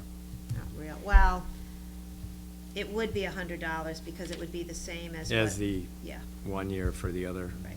which is in place. Right. For- And there is So- no charge for door-to-door nonprofits and veterans upon their documentation. Because we do sometimes have people who come through that are nonprofits for soliciting. That's not food trucks. So, here's my, I don't know, thought, question, what's going through my mind, and address it to Joe too, is I'm having a little bit of a tough time because I'm kind of a brick and mortar business guy that had to pay, property taxes, taxes on their equipment, maintain the building, couldn't move around. And with these food trucks for like $100 or $150, they can kind of just come and go, and that's all we collect from them? I don't know, maybe you pay taxes on your vehicle because it's registered in town and you live in town. Pay taxes, pay business tax, resident in town, so I pay that on the house. So the thing you want to keep in mind is, from your brick and mortar, is let's just consider that you had one cinder block, you didn't have a whole building. So my facility is a postage stamp compared to your facility is the whole postcard. So proportionately, I actually do pay probably more than the brick and mortar guy, because I have the motor vehicle side of it also. So, but per this, square foot. okay. But if these regulations would also be in effect for somebody that did not live in Portland or have their vehicle registered in Portland, is that correct? That's the way I see it. Yeah, okay. And I don't have anything against, I'm a big proponent of small business, and I want to see this succeed. I'm just having a tough time in my mind about what's a fair fee. Well, this is give just it- a suggestion, you can increase it. Yeah. Have we done any analysis of what other towns nearby charge? we did, that was what we brought to that first meeting. Yes, So we, you're talking, well, is it gonna be 100, is it gonna be 300? You're right, when you think of the relative scale, what you're talking about, you're like, well, it's only 300. Like, you're not gonna come up with a number, we're not gonna That- say it's gonna be 2,000 a year, because No, when that you look would- at the other towns, what we're talking about, are we going 100 or are we going 300 is really probably what we're having the discussion of. So, yeah, you're right, it is tough, but that's, well, you and I have That's had what the I'll same do. conversation, we've had this conversation, it's just, so I'm just making it public that. yeah. But, I don't know, we'll ask the Well, chairman. if you're gonna open this up, you're talking Okay. about a discussion here, so. Okay, so we're- It's we're- with your pleasure. I wanna hear what the selectmen want first before we open it up, because this Okay. is not a public hearing. Okay. So I wanna know if you wanna increase that fee, and then we can certainly ask for public comment. That was the one, okay. Because I think we had gone to 300, and when I went back to the office, Michelle and I discussed it, and it seemed like that was too high a number, that was something you didn't want. But I may have misinterpreted that. I don't, well, my recollection is we kind of didn't recall that we really agreed on anything. Fair enough. But, I mean, we're probably in this size range as far as towns.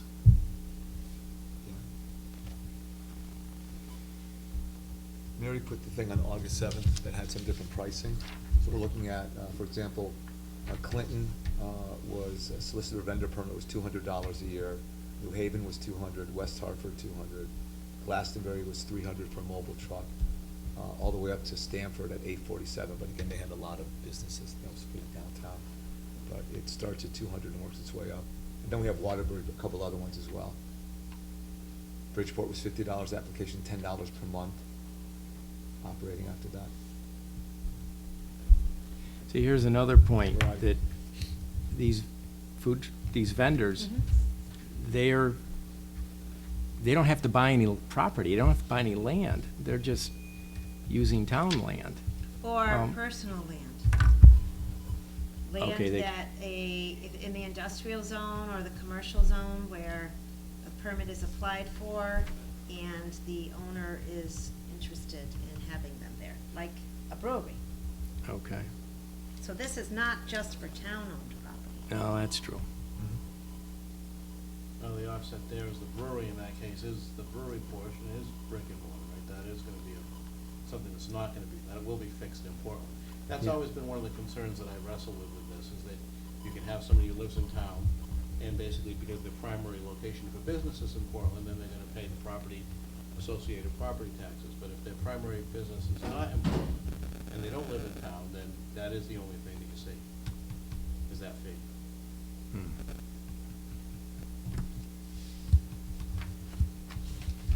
One thing Enfield does is they differentiate between someone from in town or out of town. That's something that I've had that same debate, and by the same token, we wanna make sure that, we would care for something. So for example, if somebody was being sponsored by somebody who owns property in town. Right, like a brewery that has the brick and mortar and it's part of their industry, we certainly wanna make sure we're supporting that. Right. But then if you have somebody that's coming in from out of town and would otherwise be using a facility that has no other attachment, and no other commitment to the town of Portland, do we try to differentiate in that circumstance? We also want to make it easy to do business in Portland as well, right? Yeah. And we also want to support the ones that are in town. Right. If we can, and try to make it fair, so that's kind of the Try to make it competing fair, but interest, also yeah. make sure we're doing something that has pays respect to, again, the fixed restaurants, the fixed businesses, the ones that are gonna be here all the time as well. That to me, that's the balancing act with this a little bit. Yeah, so if somebody owns private property and they want to have a food truck vendor on their property, they could the food vendor still has to get a license in town, but then the property owner might say to the food vendor, hey, this is a really hot property, you gotta pay me so much a month rent, Yeah. right? Right, but because they're being sponsored by somebody in town that has a commitment to the town, right, that would be, I think that if it's sponsored by somebody in town, it would be, for example, if you had, differentiated rates, it would be an in-town rate in that case. So that would actually protect, for example, if you had, in the case of the brewery or somebody else whose business is gonna have somebody coming and visiting them, that has a commitment. Yeah. It cares for that piece. In the case of breweries, the zoning board would determine where those food trucks can be and how that's set up. Remember we talked about that? Under the site plan? When the brewery is actually applying for their zoning permit, then in their application, That's my understanding. Is that right, David? So they are under additional regulation in terms of what the zoning permit would allow them.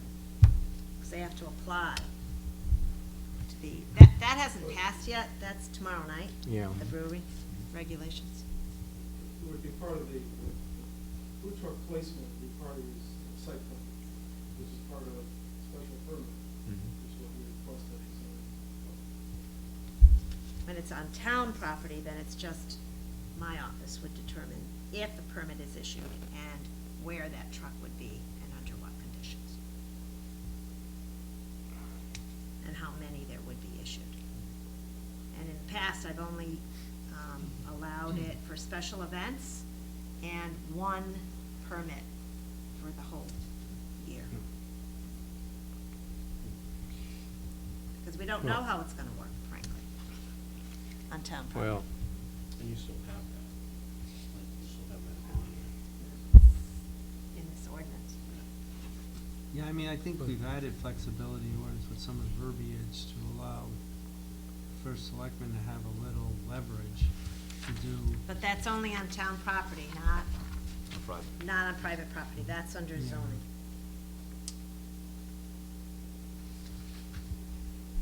That's mean, their jurisdiction. It's tough before you live it to really, Right, to really know Yeah. it. and I don't, obviously we have two individuals that are interested for specific usage. I don't see that we're gonna publish this ordinance and then all of a sudden we're gonna have this run of food trucks on us.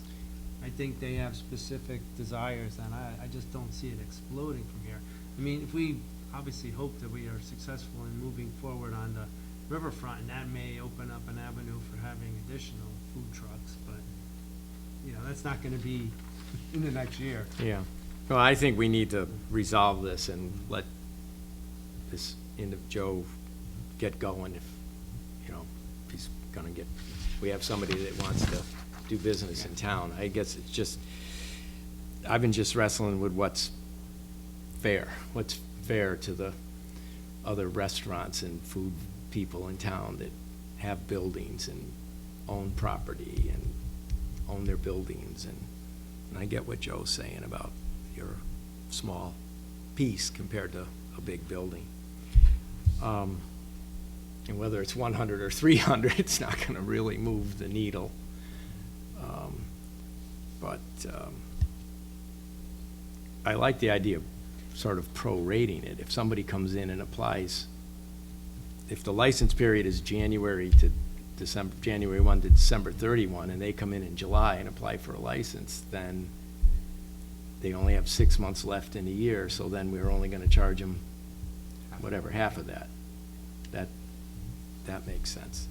I don't know, personally, I think the fee should be a little bit higher, especially in keeping with what. What do you What- think, Rick?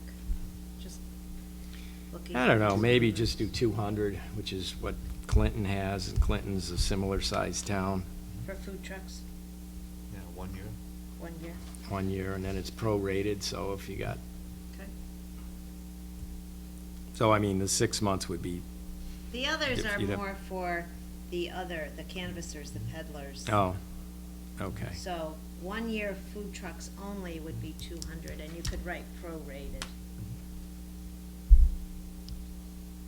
So The then what's the minimum- the question, is minimum if is it's $10. food truck for 1 day, then what is it gonna be? Does that fall into We the have- $10? we have So is there $10 a gonna, day. is there gonna be a, or is it just they have to get the license for the year? How do we? That's what I'm kinda thinking. I would think there might be people just doing one event or coming in and just doing something. They may not want to buy the whole year. So we almost have to, I think, offer like a 1 day or a weekend event, a shorter term. So how's the I think- scenario working? I don't wanna get into issuing a Yeah. lot of these, permits. Joe It's has gonna a be cumbersome Mhm. and, they have to be, now, if I'm understanding, if it's gonna be on a private lot where there's a private enterprise, business, like a brewery, for example, they have to be meeting the requirements that would be in the special permit site plan. So, they're gonna go there, and they're gonna be there for any time within a year, pay a couple $100 for the permit. And then it's up to the owner of that property as to whether they're there every night or not. But I'll open Yeah, that I up for mean, discussion. I don't- I don't wanna get into 365 permits, because there's 365 different places that, Yeah. being a Right, little. That's understandable. Can we ask a Yes, question? yes, you can. Joe, you seem like you wanted to say something here. Yeah, it's, you probably don't need to worry about that. What I look for is when I go to a town, and I look, and do I have the potential for coming to 3 one-day events in that town? Usually 4 events on the smallest fee for the one-day fee is going to be as much as the annual fee for the town. So I'll get the annual fee, but then I'm not coming and going into that town any old day I want, okay? So, I would have an annual fee, but there, depending on how their zoning and everything else is, there'd have to be an event. It just lets me come to the events more times during the year, as many as I want, like farmers markets or things like that. And usually, there's another step there because you'll have to deal with somebody from Park and Rec or some other part of the town. Also, you want to keep in mind is that you're talking about a permit fee. Now, Top Dog's permit is $100. And that's the only other person that I know of that has a food permit in town for this kind of thing. Now, if you raise the fee because you're looking at other towns, you have to be careful and really look at what's involved in that town. Now, here I have Chatham Health, I have a fee with that, okay? And then I have I'll have my permit fee. Okay? And then I look at another town and I say, okay, well, how does that compare? And I think you mentioned a couple of other towns there, but New Haven, depending on how you do what you do, like if you want to be a lawn work, you pay, I think it's $2,500, okay, but you own a spot at lawn work, but it's only from like 9 in the morning to 6 at night or something like that, but you own a spot there. Hartford, to be on Bushnell Park, I think it's like $5,000. Their permit is less, but when you look at selection territory in other towns that have got more to offer, you know, more traffic, more open lots, just across the river in Middletown, for instance, I can be virtually anywhere in Middletown I want as long as the property owner says yes. We're not And gonna what's- do that. No, I don't no, want no, that. and I No. wouldn't suggest that you do. Yeah. Okay, no. But what I'm saying is, so when I look at Middletown and I say, what are the advantages of having a year permit there and paying the bigger fee there? There's an advantage to that. Right now, in our infancy of this in Portland, on our 1 month thing, you know, it's remarkable, you know, the amount of business that I saw, okay? But I had people coming, of course, it's my food, but I had people coming back, you know, 2nd day, 3rd day, you know, I already had regular customers inside of a week. But they're not, they're the same people you might find at Farrell's or you might find at Sarah's, but they're not making, with a mobile food thing, they're not making a decision like to go sit down and eat. They'll call their order in or they'll text their order. Thanks, to Robin. me, Thanks, Angela. And then they'll be Good able to night. come and pick it up. Thank you. So the fee should be resemblant of what you have to offer. So me, I'm just, you know, I'm easygoing, but a lot of people are gonna look, you know, other food vendors will look and say, okay, well, Portland, well, I can get a year permit for $100, but what does that get you? If you don't meet the other criteria or you don't have a place, you're not using it. See, so there's multiple ways in which you have the ability as a town, you have the ability to regulate, in a sense, who's coming and who's going. Again, my argument is that I would like to be down on Lower Main Street for a year.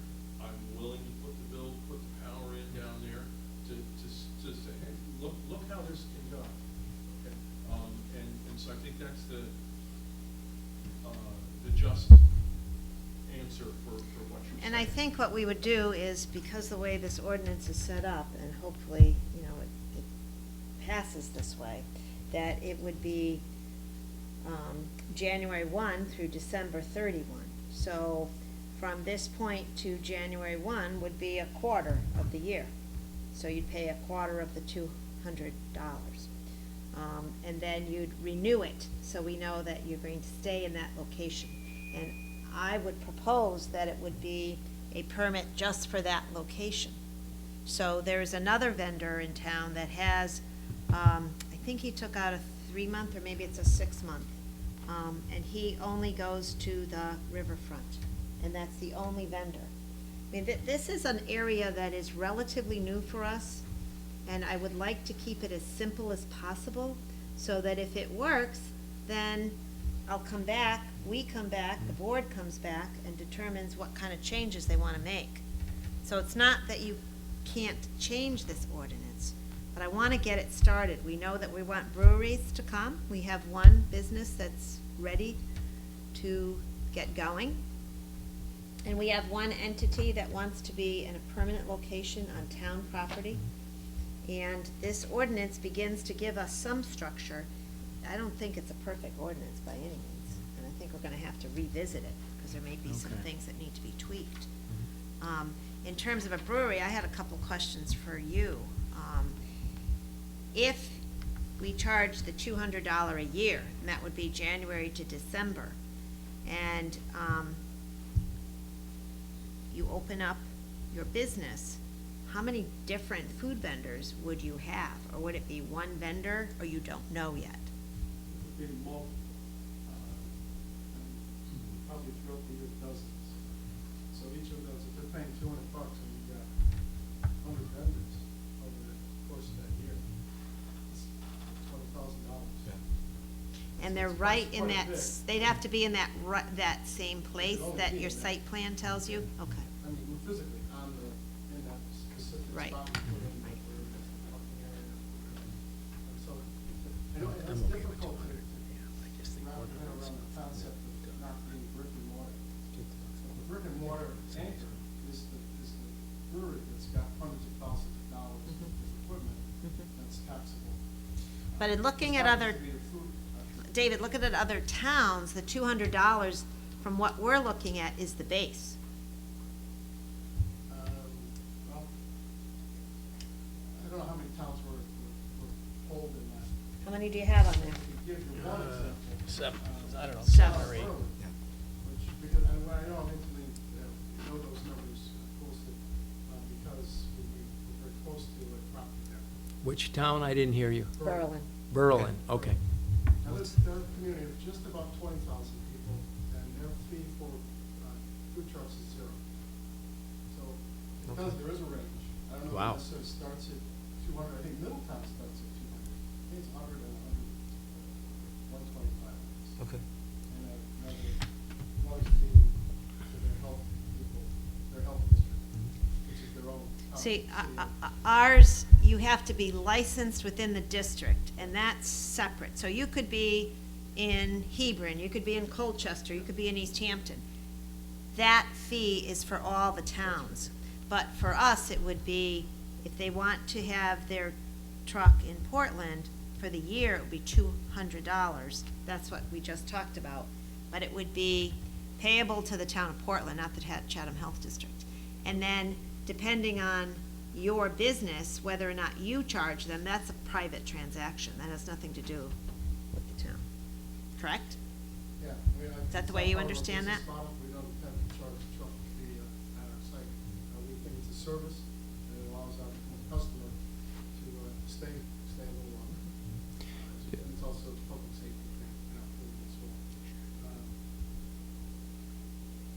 Do you, can I ask you? Another thing would be a great idea, I know, it's a No, I didn't mean to cut you off, but do you, something that came out a few minutes ago, do you anticipate having, you said multiple food trucks, but is it like, just say it was Joe, he might be on the list of the multiple food trucks and he may come several times throughout the year? Right. So you're gonna have a list of maybe 10 or 20 guys that kind of rotate in and out? Is that how it, Yeah, you, that's exactly right. Joe, you probably know better than most. How many food trucks are in there? 100, 200, 300? I'm gonna say that there's gotta be over 1,500, 2,000. Okay. Just in we're talking an Italian ice truck, and, different things. So the PowerPoint that I did sort of went through a variety of different things. Yeah, okay. One of the big things with food trucks, and like for facilitating tastings and things like that, is that if you got a brewery, you don't want your people coming to taste your beverage and have to eat fried dough. You've got a carnival vendor. That's not what food trucks are. I can put dough in my fryer. That's not a problem. But most people. The thing that I don't want to lose this thought is that there's two different Right. things going on here. Exactly. I mean, if there is a food truck on the town property and he is the sole vendor at that location for 12 months and he's being charged $200, and there's a truck that's coming maybe 12 times a year to your site and he's being charged $200, that's the permit fee. And then there needs to be consideration, just as there's consideration maybe by the brewery to charge that vendor, there should be consideration that the town would charge that one vendor that is at the town property a fee to use that land, which is not the same as the permit.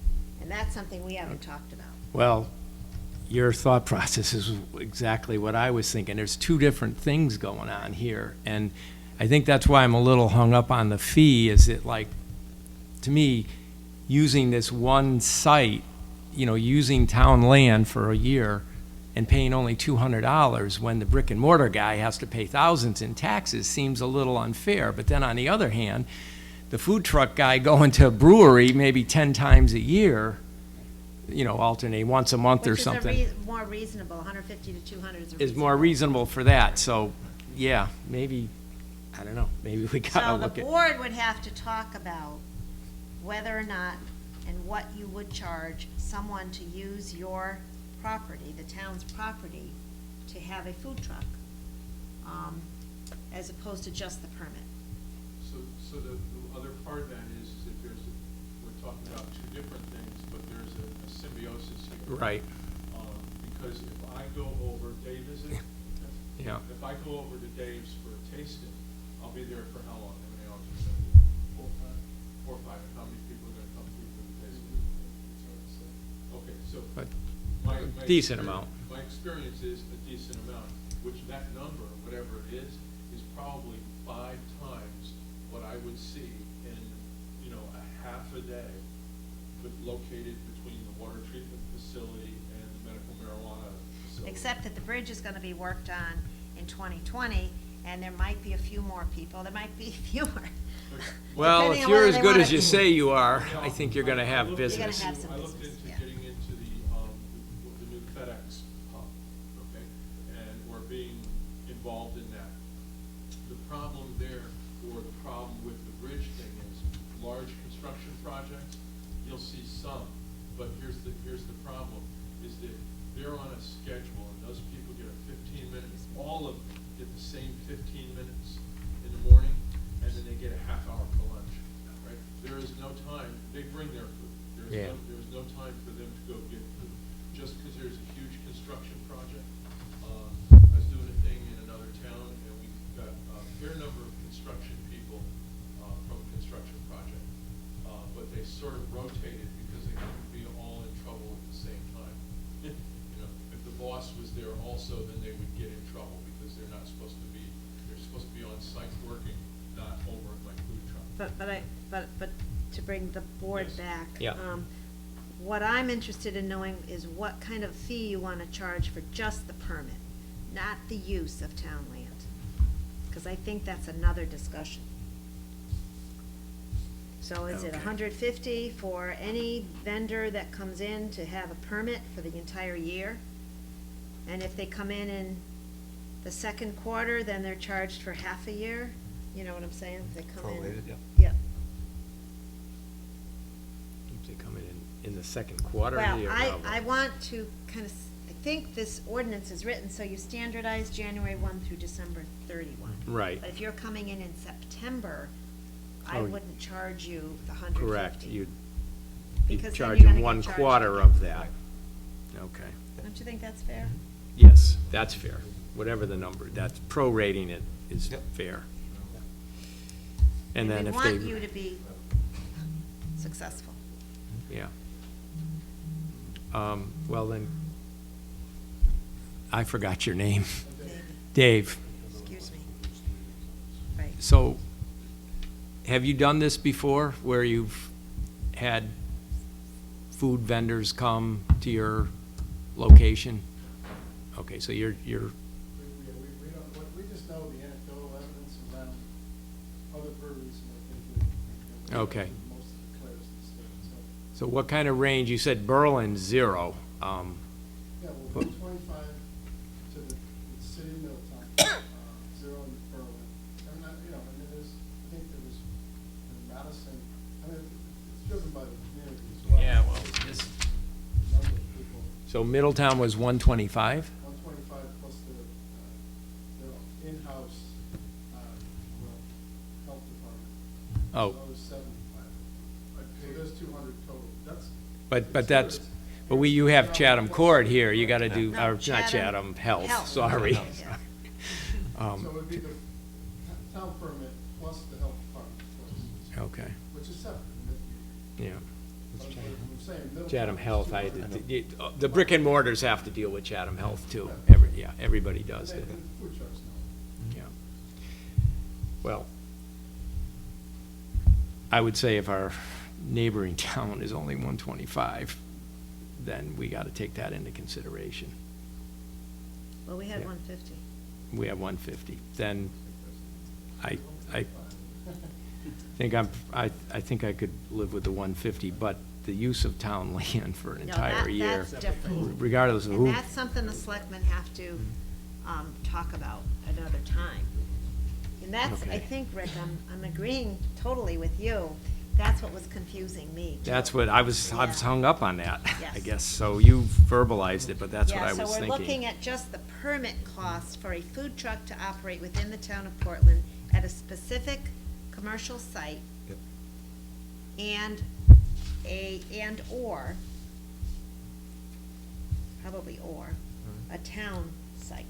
But the fee associated with the use of that town land is yet to be determined by this board. And it's up to the private company as to whether they would charge a rental fee. Depends on how big you get and, you know, how many people are coming and so forth. And we have the opportunity to Yeah, revisit just it leave it as then. well. Yep. I mean, especially if Which, Middletown's at you know, in terms of 125. permits, Yeah. we need to be able to cover the cost of the staff time that would be associated. So if we have 2 or 3 permits a year, that's not a big deal. But if this gets to be a little bit more, like you mentioned, how many vendors? So that's a lot of work for Well, my if office. You did $150 for. Then it's worth my work. There you go. Yeah. That's what I'm saying.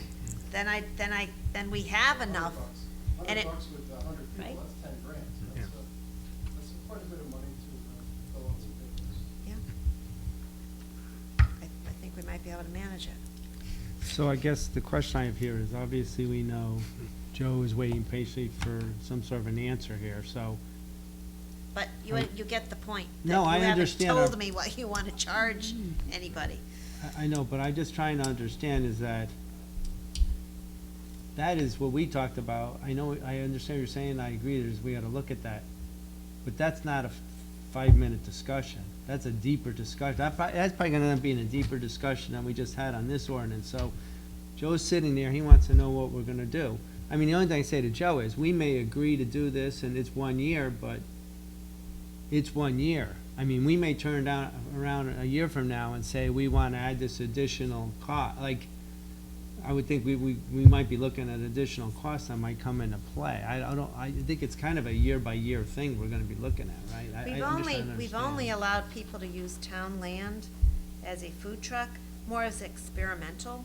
So we had 5 times last year for one vendor at the concerts. This year it was 4 times. A couple years ago, there was a gentleman who came maybe 2 weeks, and then he didn't come anymore. So we didn't charge them for use of the land, and we haven't been. But going forward, there might be as you indicated, further discussion. I don't want to commit to a year and not charge $150 for use of town land, which is what? Keep in mind, I'm putting up the $700 to put in power. Now, a lot of municipalities on town lands such as that, they have power, so when they have events and things, and they have food trucks or sound stages or things like that, much like down in the Brownstone Park, they have plug-in. Just, you don't have generators running, you come and you plug in. It's not a huge electric cost. Okay? But Well, but it is to the town, well, whoever's paying for but the electricity. In my case, I said that I'll pay to have the power installed. Okay, so that's $700 out of my pocket. That's why I'm looking for a year. I can't, number Right. one, losing money running my generators all day long, being there on a temporary basis, right? I'm sure not gonna pay any money to put in power if I'm only gonna be there for a possibility of a month. I can hope to recoup the $700 if I have a year to do it in. Right But who- now, we're heading into the winter. I'll be down there, I'll be open, I'll be okay, don't worry about me. But I'm gonna be sucking wind until the spring thaw, when the customers start coming out for food trucks. And there's events that I can go and attend where I can make money. Just because I'd be located in Portland, right, please don't think of that as like a golden goose scenario, because I'm gonna go off and make money because I'm in an event. Every event I do, I'll have, if it's in another town, if I go to Madison, I gotta get their permits. All over again, I gotta get all of their permits just to be there. Then if I wanna go to Orange, I gotta get all their permits, right? So, the brick and mortar guy really has it easy in that respect. But I get to go where there's a lot of business, right? What I'm looking for here is a place to be homestead, right? Which I think would be great for Portland.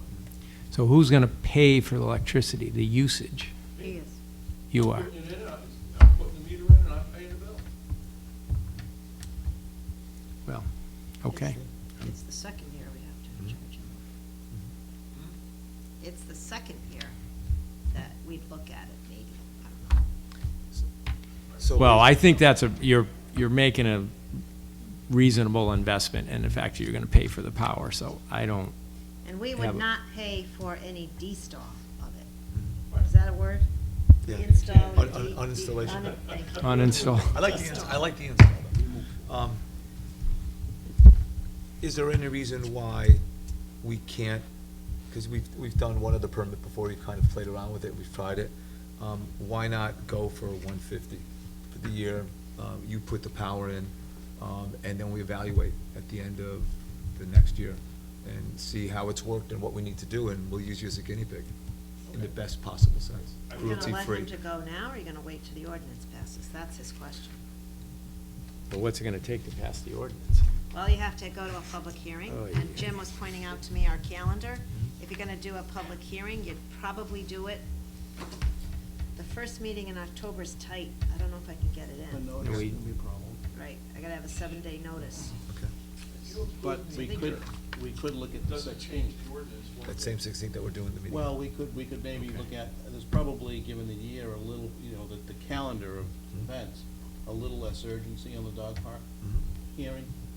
We could do that, we were toying with November 6th anyway. Mhm. We could probably do that November 6th. And this, because it has business impacts, that'll get this hearing So you 3 say weeks move the dog- earlier. move the dog park one to the 11/6. 6th? That way there's a focus on it for an hour, we're allocating the right amount of time to that and the right amount of time to this. Okay. But Well, I this don't has think you'll business get an hour's worth of public comment on. Maybe on- not, but we might on this, and we might, it's just. You mean on this, food Yeah. license, you think? I think you can get more. That's Yeah. what I'm More saying, target. that's what I'm saying, I don't think we wanna give short, we were gonna give the dog park an hour, I'm just saying, if we move the dog park to Later. 11/6, that allows us to get this, which is business impacting, 3 weeks earlier. Yeah, well, we need to get this done as soon as we can. Okay. You don't have to do it on the night of a selectmen's meeting, that's just tradition. And you can do it that second week, which is what? That would be the 8th, The 9th. 9th of October, Mike? Mhm. Is there anything else going on that night? Yeah, I In the know Lions Club. I have meetings on that second Wednesday, I wouldn't be able to come. Yeah, neither would I. Would you want to do it on a Tuesday? I'm just trying to move this along. I could do it on Sooner? Tuesday. And how many days is that from now, Mike? The Tuesday? Yeah. How many weeks does it have to be? 7 days. Oh, yeah. So we have Friday, you know, I have to put it in the River East. You're talking It'll about go in the- this Friday, so it would go in next Friday. The 8th? Mhm. So it would go in on the EDC. 27th, that would give us, 2, 4, 6, 8. Gives like 12 days. 12 days. So you could do it on, what's The date? 8th, Tuesday, the 8th? October 8th? Yep, Tuesday. What time, 6:30? Yeah, I would do 6:30.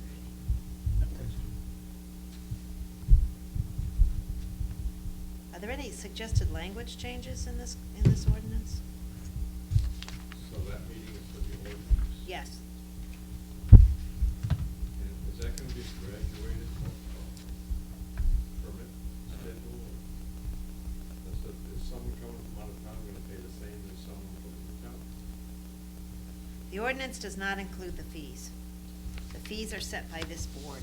These are suggested fees. It's not in the ordinance itself. Oh, okay. So that can change based on notice by the selectmen.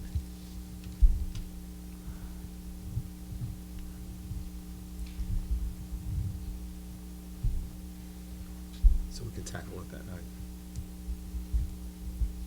All right, so we're looking at Tuesday, 10/8 at 6:30 is what we're thinking? Yep, 6:30, it's about 7:30. 6:30.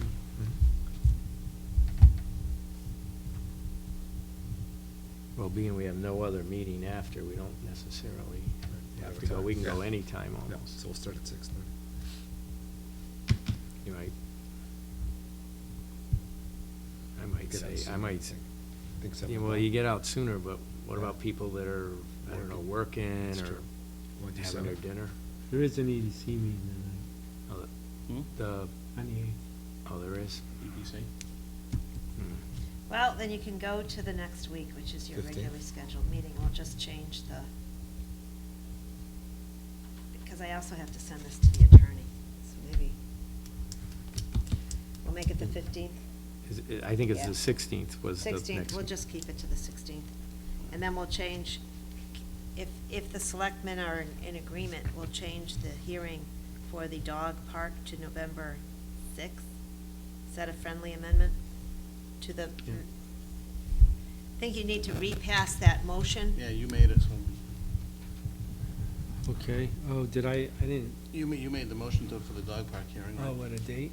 Yeah, Is that what I go did? that to November 6th, Okay. and do the ordinance on 10/16. Okay, I guess I'm amending my, which I don't even remember the motion I made, but I'm amending it to change the date from 10/16 at 6:30 to 11/6 at 6:30. At 6:30? Yes. Dave, 11/6 is still good for you? Is there a second to that? I'll second it. Second. All in favor? Aye. And then I need a motion for a public hearing on October 16th, Rick? Yes, all right, I'll make a motion on October 16th, we have a public hearing on the mobile food truck ordinance at 6:30. I'll Here in the second that Mary one, Flood too. Room. Yep. Discussion? Are there, Who seconded? are there any language changes? Yeah, not for me. So we're not talking about any of the fees right now, we're just talking about You set the fees, if I'm not mistaken. we set the fees after though, The right? fee for vendor's license under this article shall be in accordance with the fee schedule as approved by the Board of Selectmen from time to time. Unless Okay. sooner revoked, all licenses required by this article shall expire December 31 of each year. Vendor permits must be renewed every January 1. Yeah, and I think that based on the language, if we decide we want to have a graduated fee structure for in and out of town, that could be done as part of the fee schedule, because it's gonna be in accordance with that. You gotta be careful. You typically don't charge somebody who's out of town a different fee for the same, is that what you're saying? Well, I we don't we like that. do that. We do that when we rent, you know, through, for example, Park and Rec and things like that, because there are things that This support is it. a permit. Understood. Yeah. I'm just saying, if that's been brought up several times, that if people have no other affiliation to the town, all I'm saying is the language would allow us, if we have that discussion later on, it would be allowable. Whether we choose to do it or not is another matter. I understand, thank you. Yeah. Well, I was also thinking on the fees that I kind of agree with Susan. I don't know if we could have different fees depending on what town you're from, but maybe fees, like if somebody's coming and they just want a permit for one event or a weekend, say a short period, then maybe it's a different number. I don't know Or where would they're you say gonna make go, it- because if you're talking about a town-owned land, that's one thing. But you need a site plan, special permit Oh. approval for these. We are not opening the door to food trucks. This is Okay. going to be by invitation by the public, by the private property owner that's been approved by planning and zoning. On town land, I think the selectmen should be careful as to not do a lot of this until we feel we know what we're doing. So we already have one vendor that goes to the concerts.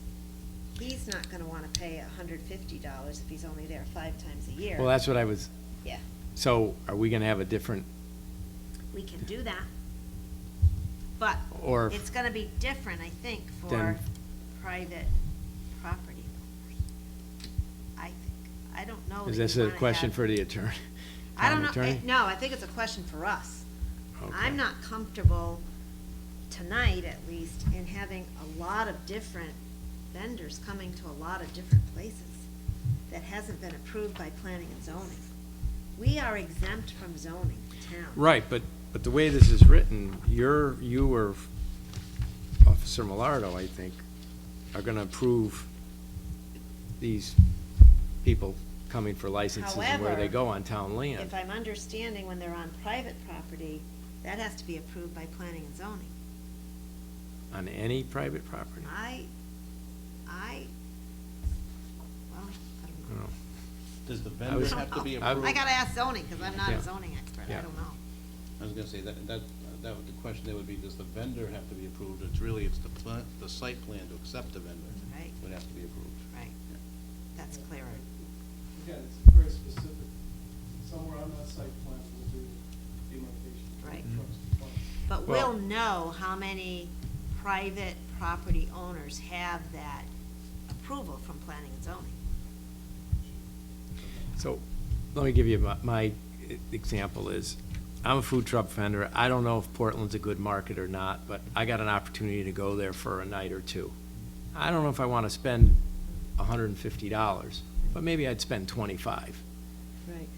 But ultimately, it could be good for us, because if this guy comes and Right. spends his $25 and does a lot of business, he's gonna say, oh, Portland's a pretty good town. I think I'm gonna sign on there and try to get it more events, or, talk to the brewery Is our owner. purpose to have more food vendors, or is our purpose to accommodate other business owners that need food vendors, Well, right? I've been sort of looking at it a little bit as both. That, I mean, with Joe, I think it's a good experiment, but I know the few times I've done food truck food, it's like I, went to New Haven, or I was in Hartford, there were a lot of food trucks. So it's almost like when you have mass of stuff like Main Street, Middletown for restaurants, you tend to draw more people. So if we want to draw people to town, we might want more than one food truck. Yep. We definitely don't want I would think, we don't want as many as, say, New Haven, but we're not as big a town, are we? Right. But, Well, we gotta look, the reality is, we're not all of a sudden gonna open up this ordinance and we're gonna have them lined up in Right, Longwood. right. I mean, Right. yeah, it is supply and demand. There's only gonna be so much of a Yeah. demand, so they're not gonna be randomly coming here. As they think. If I could, just for a second. Yep. Yep. True. You know, on the flip side of this whole thing, if your fee doesn't meet what the vendors are paying elsewhere, and I want this food truck because he's a popular guy at my brewery, Yeah. I'm gonna end up on the hook for paying the rest of that to get in here. So now it's impacting us negatively also. Okay. So, you know, on the flip side of that, just if, for what it's worth, some sense of urgency on this. This has been going on for months. And our lease signing this is one of the things that is hinging on us signing a lease in Portland. And another month is another month we're not doing a build out, and another month we're not paying taxes, and another month, you know, that we're not making money. So just with some urgency, if this can move forward, it'd be great. You know what I mean? Those numbers were presented on August 7th, and some of you haven't seen them yet. So there's a little frustration on my end. I'm sorry, what did you just say? I didn't understand what you just said. Well, Selectman Shar had read some numbers, some figures that were presented to the board on Yep. August 7th, and said it was dated. There were suggestions, yeah. And people hadn't seen it yet on the board. That's not true. No, we all had seen it. No, we all have. Well, you Yeah. looked almost surprised. Yeah. No, we all No. saw them, yeah. I hadn't seen this latest fee schedule I until understand tonight. There's a lot of components, a lot of moving parts here, as there is for us, you know, and Sure. what Joe's trying to do and we're trying to do is two different things. And I get that, but, like I said, this, for us, it has to move forward. That's kind of it. Well, while you have the floor, can I just ask you a question? Are you okay with one fee for the year and it's prorated if somebody comes in and it's the second half of the year? Prorated part makes sense, but I also like the idea, if I wanna bring cousin's Maine lobster truck in from Maine just for a weekend, that he doesn't have to pay the full year's thing. Okay, well, here, that's- Because he's a specialty guy, that a lot of people are gonna wanna come and get food from. Maybe the $150 isn't a big deal to him, maybe it is, I don't know. So it'd be Okay. nice to have just a weekend permit or a month, but if the only way we can do it is for an annual fee and then have it prorated, then, you know. Yeah. If we do, like, say, $25 for a month, right? It could be, they come there for a weekend, but it's up to a month for $25. Would that be a fair price to someone like that to come down? That's pretty reasonable. I think, Because at a monthly rate, that'd be Because what? at some point, it's advantageous for him to just get the 1-year permit, Mhm. you know what I mean? Don't make it cheaper. right, we don't want to, Right. they should pay a proportionately more, like a higher ratio for a one-time permit, because we all really want them to sign on for the year. Yeah. Yeah. And. But we don't want to I have to discourage. be very cognizant of being able to manage. If you're gonna have 50 vendors coming in or 100 vendors coming in, that's a lot. We're used to having maybe 6 That's a over the year. course of the year, though, it's not, you're not. Yeah. Okay. I don't think you'll get inundated, We but, can't have 50 food trucks that are. but I think it like should be one higher than plus 25. one. If they're just buying Over a, the course of the year, yeah, there's maybe 50 or something, or the 25's a 3 day. I hope so, You know, yeah, we I also hope so, do find yeah. something good that, you know. People like, yeah. Yeah. And on a I side- suspect that's what'll happen. On a side note too, Well- I mean, this is, as these discussions have gone on, and public comment has come, we've yet to see the local brick and mortar come here and say, this is gonna impact me and I don't want it. And it's been in the paper and there's been discussion about it, they know it's not gonna affect them. And I think- The house knows that at 6 o'clock on Friday night, I can't get them to deliver pizza to my brewery in time and fashion, which is why. Well, that's what the light bulb went off when Susan and I started talking about that there's really 2 separate things going on here. But we were really kind of, Joe had at least my ear as far as this whole discussion, more than I was getting the brewery side until tonight. So now I realize there's kind of 2 different issues here, even though they're related. But if, We'll work on the fee schedule some more. well, I've sat We don't need it on, for the ordinance, Drew. The ordinance is just allowing food trucks, because they're not really allowed right now. So that's what we're trying to get moving, and that's what will be on the public hearing. Did we have a vote on that date, time, and place? I think we still do. can we have some, We're still in discussion on that, yeah, can I Sharon? just, There was a motion for the public hearing on October 6th, made by Rick and seconded by Jim. 16. 16th, did I say 6th? Yeah, well, I think there was 2, But there was one. I need the wording for what it is. It's a public hearing on the Right. regulation of mobile food vendors, which is on your paper. The paper. Having, So there's a Wait. motion made and seconded, we're still in discussion. Go okay, ahead. so having sat on their side and trying to get things passed, you know, as a businessman, if we have to do this quicker, I mean. I think I'm we okay. gotta have those numbers for that. So if we have that ordinance hearing, then we go into our own Board of Selectmen, I want us approving a fee structure, so we're done with it. That's it. That night, I don't wanna talk about food trucks anymore, quite honestly. I mean, I understand, they're trying to move forward, we want them to move forward, that's success The for night of us, the public too. hearing, we can pass the ordinance, unless there's so many people that come out and say it has to be changed. So that's why we go Is through that, this. would to that try work to for get you? that I guess, done. we're sort of, the end line is in sight. Yeah, no, But that's right. we- Just, you know, and it seems like the board at this point wants to push something forward, and that's great, but until it's done, I can't hinge. I know. You know, so and there's some other things that need to happen as well, you know, but for that, it's a huge component of what happens. It's So, 4 weeks away. You know, the sooner the better, but I understand that, you know, you're committed to other things as well, so. Well, no, it's just, I guess, by ordinance, by town charter, we have to have a public hearing. It's not we're trying to kick the can down the road here. We just have to, even if nobody comes, we have to open it up and then, yeah. But that's why we moved it, that's why we moved the other one, so we could get this one a few weeks earlier, so. Thank you. Okay. I'm set for the question, if everyone else. All in favor? Okay. Aye. Any opposed, any abstentions? Motion carries. Now, Joe had a question, and you need to, I think, perhaps give him an answer. I don't know what you want to do. You heard his question, so I'll open it up to the board. What's the question? Repeat your question. What was your permit? Yeah, the approval for me to proceed on an annual permit, you know, 1-year permit at the. $150. property, parking lot on Lower Main Street.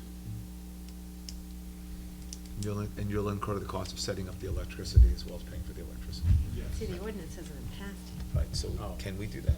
Well, I don't, that's, Well, before we thought yeah. there would not be a need for an ordinance. And then when we had the discussions at 2 or 3 meetings, it became apparent that we needed to have an ordinance. So when I had spoken to Joe, I had indicated to him, well, maybe we could have, under the canvassers, peddlers, hawkers, solicitors, and vendors, that would fit that ordinance. But when we started talking about this more and more, and actually some of the information that Joe presented, we needed to have an ordinance. We don't have it right now. So, But the ordinance would apply outside of town-owned property. You still- and town-owned. Only if, it doesn't, it didn't say that before. And you had told me it was, you know, that because the town-owned property. I- was zoning. And when I talked to economic development in the town, we thought we didn't even need an ordinance for you folks. But then as we proceeded, this board decided that we needed one. So the only way you could really operate is on a temporary basis, but not a full year. I mean, I think you could have something through December 31st, and by then, you're gonna have the ordinance by October 16th, right? It's Well, you should. financial suicide for me to do that. You're saying that, number one, if I'm there for a limited period of time, and keep in mind. You would be we had the renewed original January discussion. 1. You'd be We had renewed. the original discussion for July. I had 2 seasons in a year. Now I'm down to 1 season in a year, because now I'm going from winter to winter, right? So that's gonna limit my income too. You know, having 2 seasons in the 1-year period of time, I have double the opportunity to make the most money during the best time of the year, twice in a 365-day calendar. Now, what you're telling me is that I can continue on a temporary basis, which, as I have tried to make abundantly clear, I can't can't do that. I don't make money if I'm running my generators down there all day and then transporting my trailer every day. But everyone under this ordinance, if it passes this way, would have to renew their permit January 1, which is what you would do. Well, originally when this started, I would be going from the, Flexibility. okay, well, I'd be going from the July to the December after the. That's not what the ordinance is saying. No, can't do that. No. It's just gonna be a renewal. So. See, it's subtle, but, right? Well, you were assuming you were gonna have a permit for a year and a half? No. If I started in July, I would end in July. Then, Oh. through discussion, it became, okay, well, we're gonna go January to December. So now I'm at this point, I'd be prorated on the back half of this year. But still, that only gives me to the following December, which only gives me the one season in the 365-day calendar. But it's just for the $150 permit fee for that. Well, your original discussion, it was $100, but I'm not here to split hairs over 100 or 150. What you're saying is that I would have a prorated permit till December, and then I would have another permit from January to the following December. So Yes. what I would tell you is that, okay, if that's the way it's gonna go, then I'll see you in January. Okay, or I'm gonna need a guarantee that I'll have the January to December following this December. Because I'm not gonna make back the $700 to put into power from now till December. Well, I'm assuming if you're gonna spend $700 to put into power, you're gonna stay more than a year. I would think that would be too, but I'm not the one making the rules. I So would- I would need the guarantee that, that I would have the prorated to December, and then I would not be foreclosed in any way from having, I would have an absolute renewal for January to the following December. Now, if the town saw the benefit of putting the power in, I'm just saying, and then okay, now you have more to offer. Okay, so now I'm plugging in, I would pay the electric bill, but I don't have to put the power in. And when I do leave, who cares when that might be, you still own the power of it benefits the town to do it that way. But to make things simple, as I've done with other locations, so listen, I don't wanna quibble about this. I'll put in the power. I know in a year's time, that $700 becomes meaningless, right? But is that $700 gonna be realized from now to December 31st? Absolutely not. I can't see us doing that. That would be really not good. I mean, we're not gonna turn around and tell you, go get your power, and then we're gonna tell you you're done in December. Yeah. I mean, that would not, I don't see us doing that. So, I don't see that either. Thank you, and I would, and as I said, But are you gonna allow me to issue a permit to him through December 31st? Based on really the old rules, which is a, quote unquote, it would be sort of an experiment. Knowing that barring unforeseen circumstances, this ordinance is gonna pass, and we'll have lots of, hopefully, vendors, and you'll be one of them. And under this new ordinance, that's when your permit would be issued as January 1. And I think we're overcomplicating this. I mean, I think we go for it, we give it a shot. We've got a meeting in a month, and I think it gets all resolved. I think we're all in the same mindset of it. But this board does need, and I think Joe is right, you do need to acknowledge that it would be probably October, November, December, a 3-month under the old rules, and then provided this ordinance becomes passed by the town, then that would be the new. Then he renews under the new one, rules. yes. Yeah. So temporary and the old one, renew on. Meanwhile, from now until December 31st, 2020, right, the remaining 3 months of this year and all of next year, we're not having any rent discussion with him because he's invested in the power. That's up to this board. Well, I I'm think not that's what telling you he's, that, I think but that's if what you Joe's agree with saying. that, But It's up to you. after, You December. control the town land, so but it is. up after to this that, board. Right, then there the would next have to year. be a discussion. Yeah. Yeah, I think that's how I look at it. You know, Okay, I this just guy- wanna we make could say sure we're I'm- going 15 months, but that doesn't mean you have, it's not gonna change 15 months from now where we're gonna have this more thorough look at whether we have to worry about the property usage or not. I mean, we're probably gonna agree that, yes, it's 15 months, you're gonna put the power in, and we're gonna realize that you made that commitment, and we'll go on good faith to 15 months. But what happens at 15 months, we have to revisit whether we think there should be other charges. I think that's how I look at it. And then you have to look at it too, see if it makes sense for you, see if the investment made sense, and if it's a good win, if it's a win-win. And my goal too would be to be able to maybe find some other people that are in my business that would want to come and be a part of. No, your don't go there yet, no, no. Yeah. No, what no, I'm saying we're is not that going there. All I'm saying is that I think it's not just, No, not just about we're not me going there. making money down there. It's about me doing right by Portland. One step at a time, though, Yeah, I'd worry about your own business for now. one step at a time. I mean, we're obviously supportive of both parties. We want to see you succeed, so let's just concentrate on that for now. So I'm looking Can we at, move on? I'm looking at a 15-month period. I'll put in the power, I pay the electric bill, you see how this goes. You can always revisit it. Yep. Well, are we sure with the whole thing, or do we have to wait for the ordinance to feel, I mean, the 3 weeks or whatever we are to the ordinance? I mean, what do we do with that? I don't care either way. If we were okay with giving them that, then I don't have a problem with that. But that's the only thing, is whether the ordinance comes into play.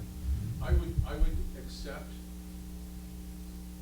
a good faith gesture on your part, that this is how it's gonna be, and I'm not gonna have that power in the next couple of weeks. So, I still have to deal with that. I won't make any commitments or move forward until, if you find that your ordinance blows this out of the water, then that's the way it goes. But I would like to know that I have a deadline. It's October 16th. Yeah, That's that's, what you're- So you that's do some prep reasonable. work in the meantime? So you'll do prep work in the meantime, in other words. Perfect. I think that's better, because. Just like this would- these gentlemen on this side need to do their preparation work. And hopefully, everything works out for everybody. And you have another meeting tomorrow night, so you may want to go home. Thank you all for your time. Thank you very much. Hey, can I ask you one thing before you leave? Where are you thinking of locating? Or is that a secret? Pardon? Oh, Lower Main? Lower Main Street. Okay.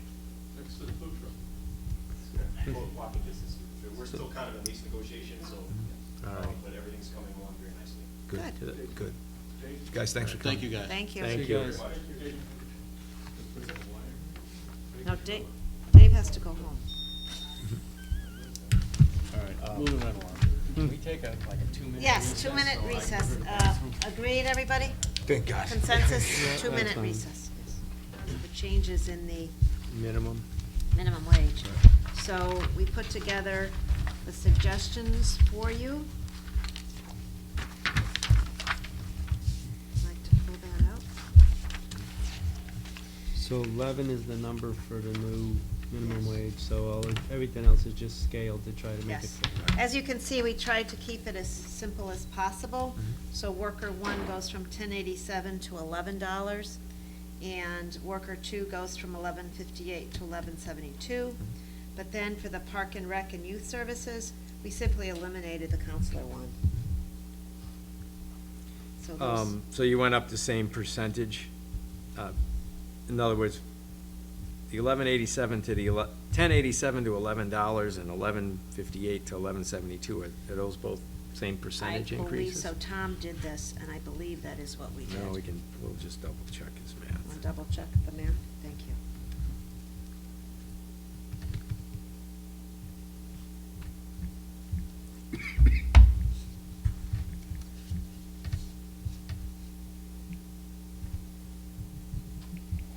So next future, there'll be a more significant change. Albeit. Yes. So, and all the counselor ones would become counselor two, so we wouldn't have any counselor one anymore. Just eliminating that. So you could put a line through that. Okay. The Is that percentage correct? is roughly 12%, and it's consistent. Okay. That's for the town tech program? Yes. And then Parks and Rec and Youth Services, we won't have counselor one anymore. So all Okay. those folks would become counselor two. And anyone that's in 3, 4, 5, 6, 7, 8, and so forth, remain at their current wage. Okay. We have no control over that, really. And then on the back side, there was some areas that were left out for election workers, deputy registrar voters, and the registrar voters for primary referendum or election. It was really an error on our part that those weren't part of the miscellaneous payments. So the resolution is in accordance with State of Connecticut Public Act 19-4. The state minimum wage will increase from $10.10 per hour to $11 per hour on October 1, 2019. Be it resolved that the 2019-2020 pay plan for part-time specialist, seasonal employees, and administrative, professional, executive, and elected officials as revised and outlined on the attached be and is hereby adopted. Is there a motion to approve that resolution? So moved. Second. Seconded by, I heard Ralph. That's fine. Any discussion? No. All in favor? Aye. Aye. Any opposed? Any abstentions? Motion carries. Move on to the Ethics Commission nomination. Well, I don't Susan, have any. we, Do you want to hold? I think Yeah. maybe. Till October let's- 1? Yeah, Okay. let's let her. That's fine, yep. We There's will some- have somebody. We think we have somebody. Sure. We'll certainly keep that on the agenda for Okay. October 1. And the next is just simply to bring your attention, if you have any nominations for members on the Brownfields Redevelopment Committee, please give their names to my office, so I'm keeping a running list. And if anyone in the audience is interested in the, okay. You can So this is for, let me know as well. this is for the riverfront Yes, property? the riverfront property. Okay. So I'll add your name, Joe. And then we'll work on the charge for that committee. And we are working on the work associated with the insurance. And we are required to have an update to the Phase 1 to make sure there was nothing else that happened on the land since the last Phase 1 that was done. And also, there are some other fees associated with the preparation of the application for the insurance, which is the limiting of our liability. So those will be part of the, I believe, and speaking with the state, and I have a conversation with them on Friday, they said that the grant would reimburse for the preparation of that application as well as for the Phase 1. It's about $3,000 for the Phase 1 and about $1,500 to prepare the applications. There were some meetings and other residual items that occurred previous fiscal years that will be covered by last year's dollars, because we haven't closed the books yet. So that was just informational, and we'll keep that on for the next time as well. Refunds of excess payments, there's quite a few this time. So Jim, if you'd like to get started. Strap in, we're gonna be here for a while. All right, make a motion to refund $166.73 to Eric Handel. Second. Second. All in favor? Aye. Ralph? Ralph. I guess I'm gonna be the one. Ralph, you Yeah, can Ralph, be you're the doing all of second. them. You're I'll be the next one, second or so. All in favor? Aye. Any opposed? Any abstentions? Motion carries. All right, I make a motion that we refund $41.72 to Jacqueline Z. Contreras. Second it. All in favor? Aye. Any opposed? Abstentions? Motion carries. I make a motion that we refund the amount of $8.46 to Joseph C. Gandini. Second it. All in favor? Aye. Any opposed? Motion carries. I make a motion that we refund the amount of $9 to Gordon H. Otaki, maybe? Otaki. Second it. All in favor? Aye. Any opposed? Motion carries. I make a motion that we refund the amount of $194.71 to Gretchen E. Albright. Second it. All in favor? Aye. Any opposed? Motion carries. I make a motion that we refund the amount of $128.14 to M&J Bus, Inc. Second it. All in favor? Aye. Any opposed? Any abstentions? Motion carries. I make a motion that we refund the amount of $733.68 to Sean M. Maynard. Second it. All in favor? Aye. Any opposed? Motion carries. I make a motion that we refund the amount of $21.84 to Thomas E. Wright. Second it. All in favor? Aye. Any opposed? Motion carries. I make a motion that we refund the amount of $29.14 to James W. Neary. Second it. All in favor? Aye. Any opposed? Motion carries. I make a motion that we refund the amount of $18 to Joanne M. Nibala. Second it. All in favor? Aye. Any opposed? Any abstentions? Motion carries. Okay, I make a motion that we refund the amount of $100 to Laura A. and Dean, Edward H. Jr., Dean. Second it. All in favor? Aye. Any opposed? Motion carries. I make a motion that we refund the amount of $92.67 to Catherine M. Gunderson. Second it. All in favor? Aye. Any opposed? Motion carries. I make a motion to refund the amount of $45 to Elizabeth A. Brothers. Second it.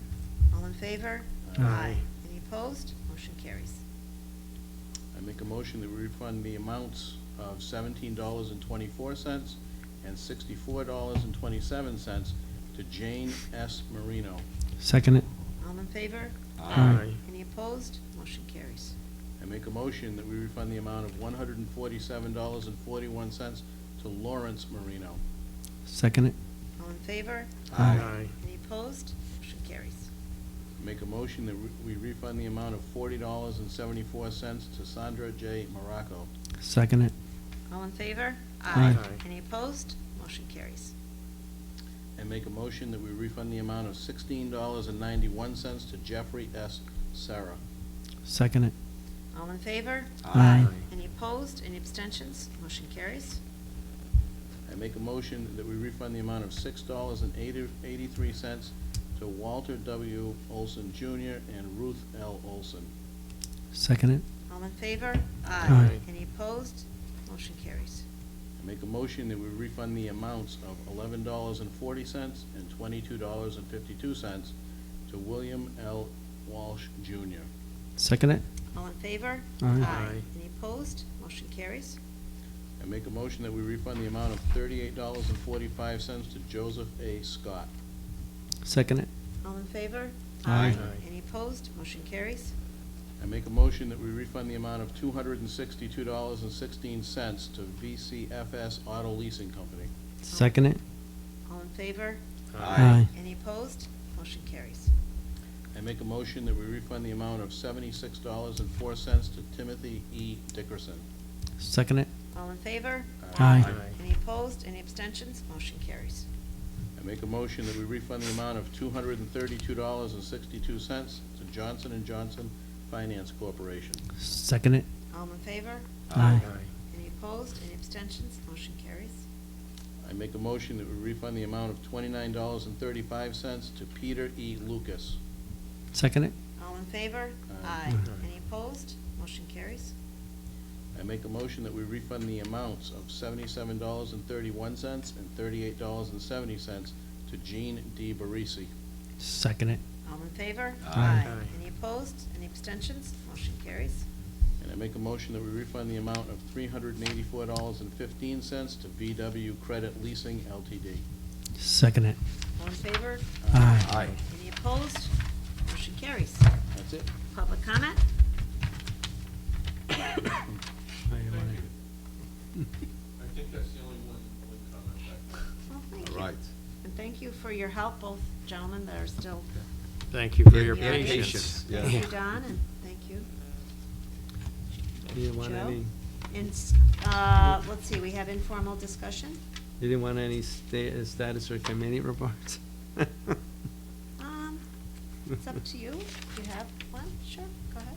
Oh, yeah, you skipped that. I mean, we had our, I think we just left it off because of all those. no, it's No, on the it's on bottom. the- It's on the very end. It's Oh, on I'm the- sorry. It's at the bottom of all the Follow-up, what? refunds, yeah.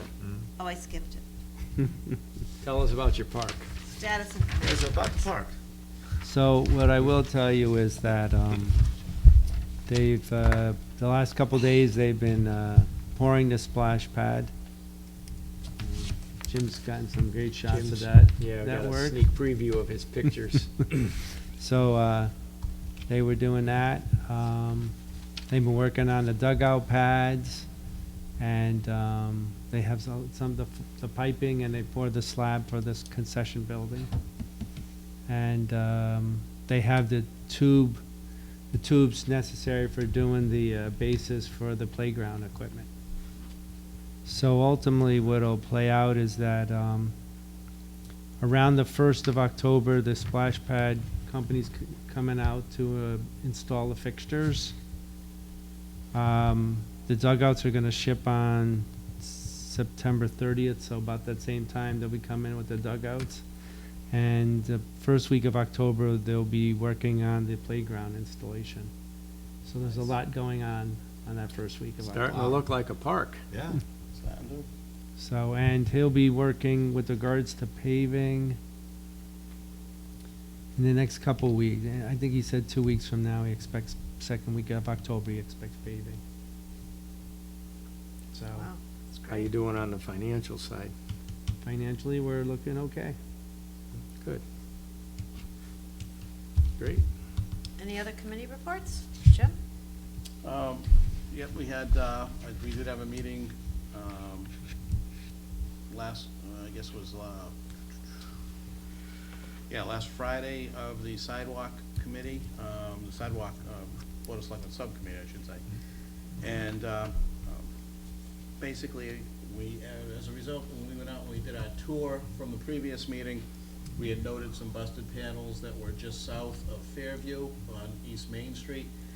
Those were added and are in fact fixed, so that really completes that section between Waverly and East Main on the west side of East Main Street, so that looks nice. Financials, again, looking pretty much the same as the last time we reported, still looking like there's gonna be somewhere in that ballpark of $100,000 to $150,000 that's gonna be remaining going forward. Always, that's being tracked very closely. And our plan for our next meeting, which is on the 27th, basically 2 weeks from the last one, we should have numbers for some estimates for some of the streets that we want to take a look and see what we could target as our next phase 2 work. that What we'll be doing. what about the woman on, what was it, Waverly Extension, or that, Yeah. are you looking into that? Yeah, the woman, yes, that's one of the ones that we referenced. We should have a quote, well, I shouldn't say a quote, we should have an estimate based on our contract of looking at the square, the footage of the sidewalks and then the number of driveways. We have basically, Director Shea is gonna be putting together an estimate for what it would cost to do the Waverly Ave extension pieces, as well as, he's gonna start with Fairview from Foley to High Street, because that'll actually complete a run that gets used by a lot of students that go back and forth and solve a couple of other issues there. In addition, we've walked and taken a look at, and we know for the next phase, we also want to evaluate, Homestead, Highland, and East Main as we go north as well. So Good. that's what we're waiting on. Thank you. That's sidewalk, and then we also had, actually earlier today, we had another meeting of the Water and Sewer Subcommittee. Not to go into too much detail, basically continued to track and talk a little bit, the financials are still looking good in terms of how they're tracking to budget. They did have a water main break that they addressed on Brownstone Avenue, that was some work that occurred basically they've identified, some items, so they did some work on that location. And, continuing to really talk through, and probably the most important thing and what the bulk was talking about the status and what we're looking at and how we're trying to put together the strategy to move forward for replacement water sources, things of that nature. How we're gonna look at what we're gonna do post the MDC contractor as we, what we need to have in place to at least make proper decisions as the expiration of that contract comes. So, that's it from a water and sewer subcommittee. Are there any other questions? Anything on informal discussion?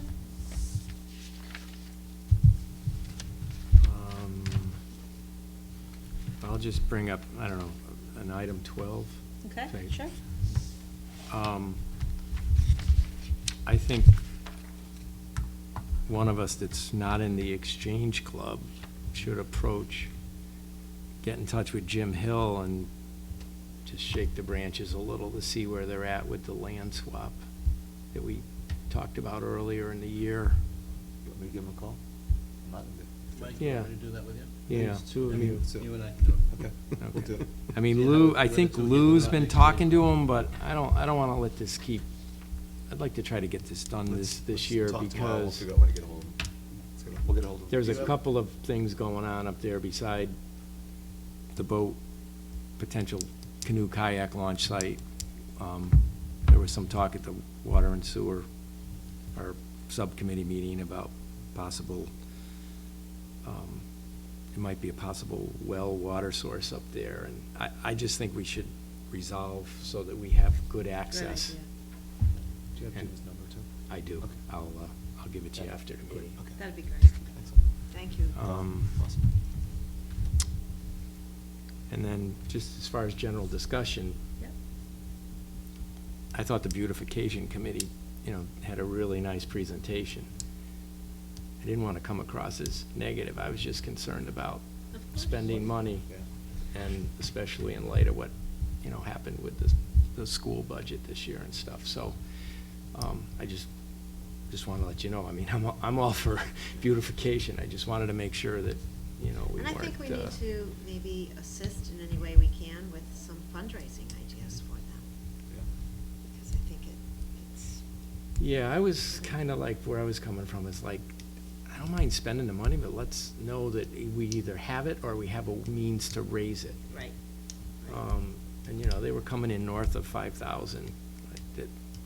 But whatever, the mood here was kind of that we wanted to do it, so be it. But now I think we gotta encourage them to have some fundraisers and maybe I think they'll lend bring- whatever I think support they'll we bring- can. Bring money in. I think Pardon? they will. What was I that? think they will bring money in. Yeah. Well, I'll tell you, there are some good people on that. I mean, there's Yes. some good people on that committee that can get things And done. I think they're looking to recruit a couple more people too, so Yeah. that's good. Yeah. So if we can work with your town committees and come up with a couple more members for that committee, that could be really helpful. Mm. Because they have some good ideas, and I think that, to do some fundraising would be beneficial. One thing else I wanted to add too. You all Go set ahead. with Yeah, that? I'm done. Just generally, after the vote on the riverfront property, Yes. I've had a number of discussions with people that are real excited about it. Yes. I mean, it's just people have been, and now they've been asking, okay, what's the next step? I've had two people I know, friends of mine, that are like, how do I either get on the committee to decide, or do you need vendors that can talk to you about restaurants? Like, people are now starting to think about what could go there, and picturing a restaurant or whatever, or even a food truck, area, whatever. So people are now thinking about that in a way which I think is reflective of what a good job that you did and setting up the meetings. It really got people involved in it. So I think that was a great template for anything big like this that we could do going forward. The informational meetings, the tours, and with that in mind, now with Elmcrest and that property, I've had one person get a hold of me that they saw the pictures of the demolition and all. I talked to Dan Bertrand about 2 weeks Good, ago. good. Afterwards, after I posted the pictures, one woman who used to work there said they buried a time capsule Really? outside one of the buildings that was torn down, and they want to go there and dig it up. So I suggested to Dan, I sent him a message, but if you could follow up with Dan as well. Sure. I sent him a message about a week ago saying, Okay. I think it'd be a great opportunity to have the newspapers, maybe even a magazine or whatever, go there and we dig it up together. Maybe Jim can fly his drone over as well, so we have some pictures taken. But now there's interest in what's going on there. People saw the demolition. So I think we could take these things that are going on in town right now, the Sunday walk or ride on the trail. So we've got all these things happening. I think we just need to continue that same, tell them what's going on, show them what's going on. Again, a couple of people also ask about touring. Funny you should say that, because next Wednesday, remember, there is going to be an update meeting. That's the 25th of September. So we did one of For these what? in June. Update for, Oh, and that's right, Jen. It's us. Okay, And yeah. Jim will be featured, and he's All going right, to Jim. have some drone pictures of the Route 17 7 o'clock? park complex. 7 o'clock on the 25th? Do you remember if it's, I have to double I check. believe it 6 or 7. Maybe Okay.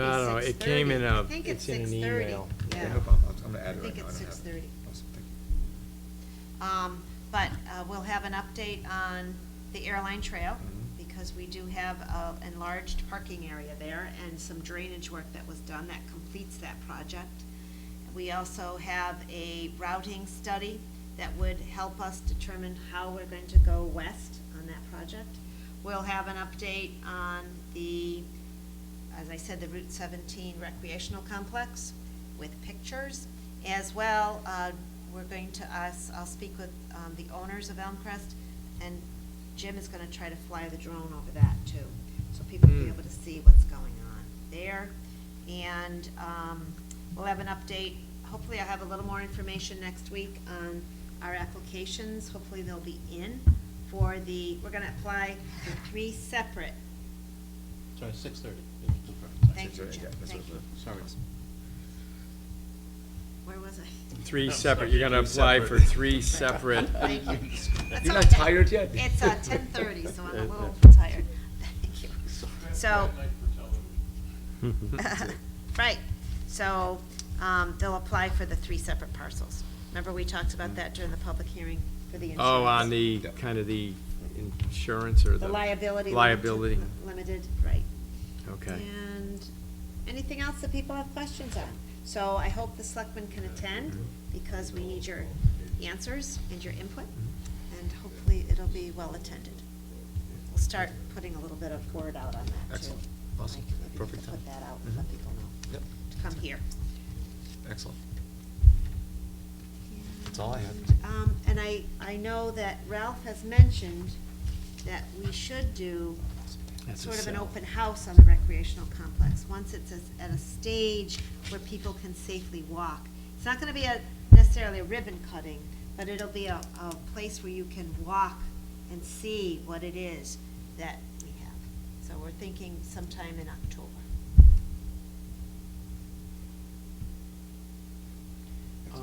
By the way, what is happening at Elmcrest? Have they gotten their demolition permits? Or- The permits were given out in March or April, so Okay. they've had their permits. All right, but are they There's actually now 5. doing some? You haven't gone by? I've been in California for the last 2 weeks. They- Got home in the middle of the night. They started tearing stuff down the streets. So I haven't seen what's going on. It looks a lot different, Okay. a lot. Oh, 5 wow. buildings are down. Yes. Some of them were smaller than others, but it's 5 buildings. They're cleaning around the Hart Jarvis. They've cleaned out the Sage House. You can see it. And then in the back a little bit, but it's mostly in the front half. That's where the phase 1 is going to be concentrated on. They've gotten the studies done on each of the houses on Perry Avenue that they're gonna be taking down, so they'll be able to do the environmental mitigation before they tear those down. Those will be torn down too. They had originally thought 3 weeks for the demolition. They're now saying 6 months. 6 months? No, from excuse me, si- 6 weeks. Okay. I'm sorry, pardon Slight- me. slight. 6 weeks, thank you, no. What I'm thinking about in terms of months is when they would start the construction. And they're talking about, Mary told me, late summer into early fall for occupancy. I mean, that's, whether Of that's next year? Starbucks, Oh. or. I Did don't know they about- sign any leases yet of? I understand Starbucks is signed. Oh, okay, not And bad. there's others they're talking to. Great, So to answer your question, a lot has happened. good. Any other questions? It looks good though, when you drive by, you can see, and they Well, painted a I'll lot of it. pay attention, Motion to adjourn? Oh. I'd like to So make moved. that motion. I'll Made second by it. Mike, seconded by Jim, all in favor? Aye. Aye. Opposed? Motion carries.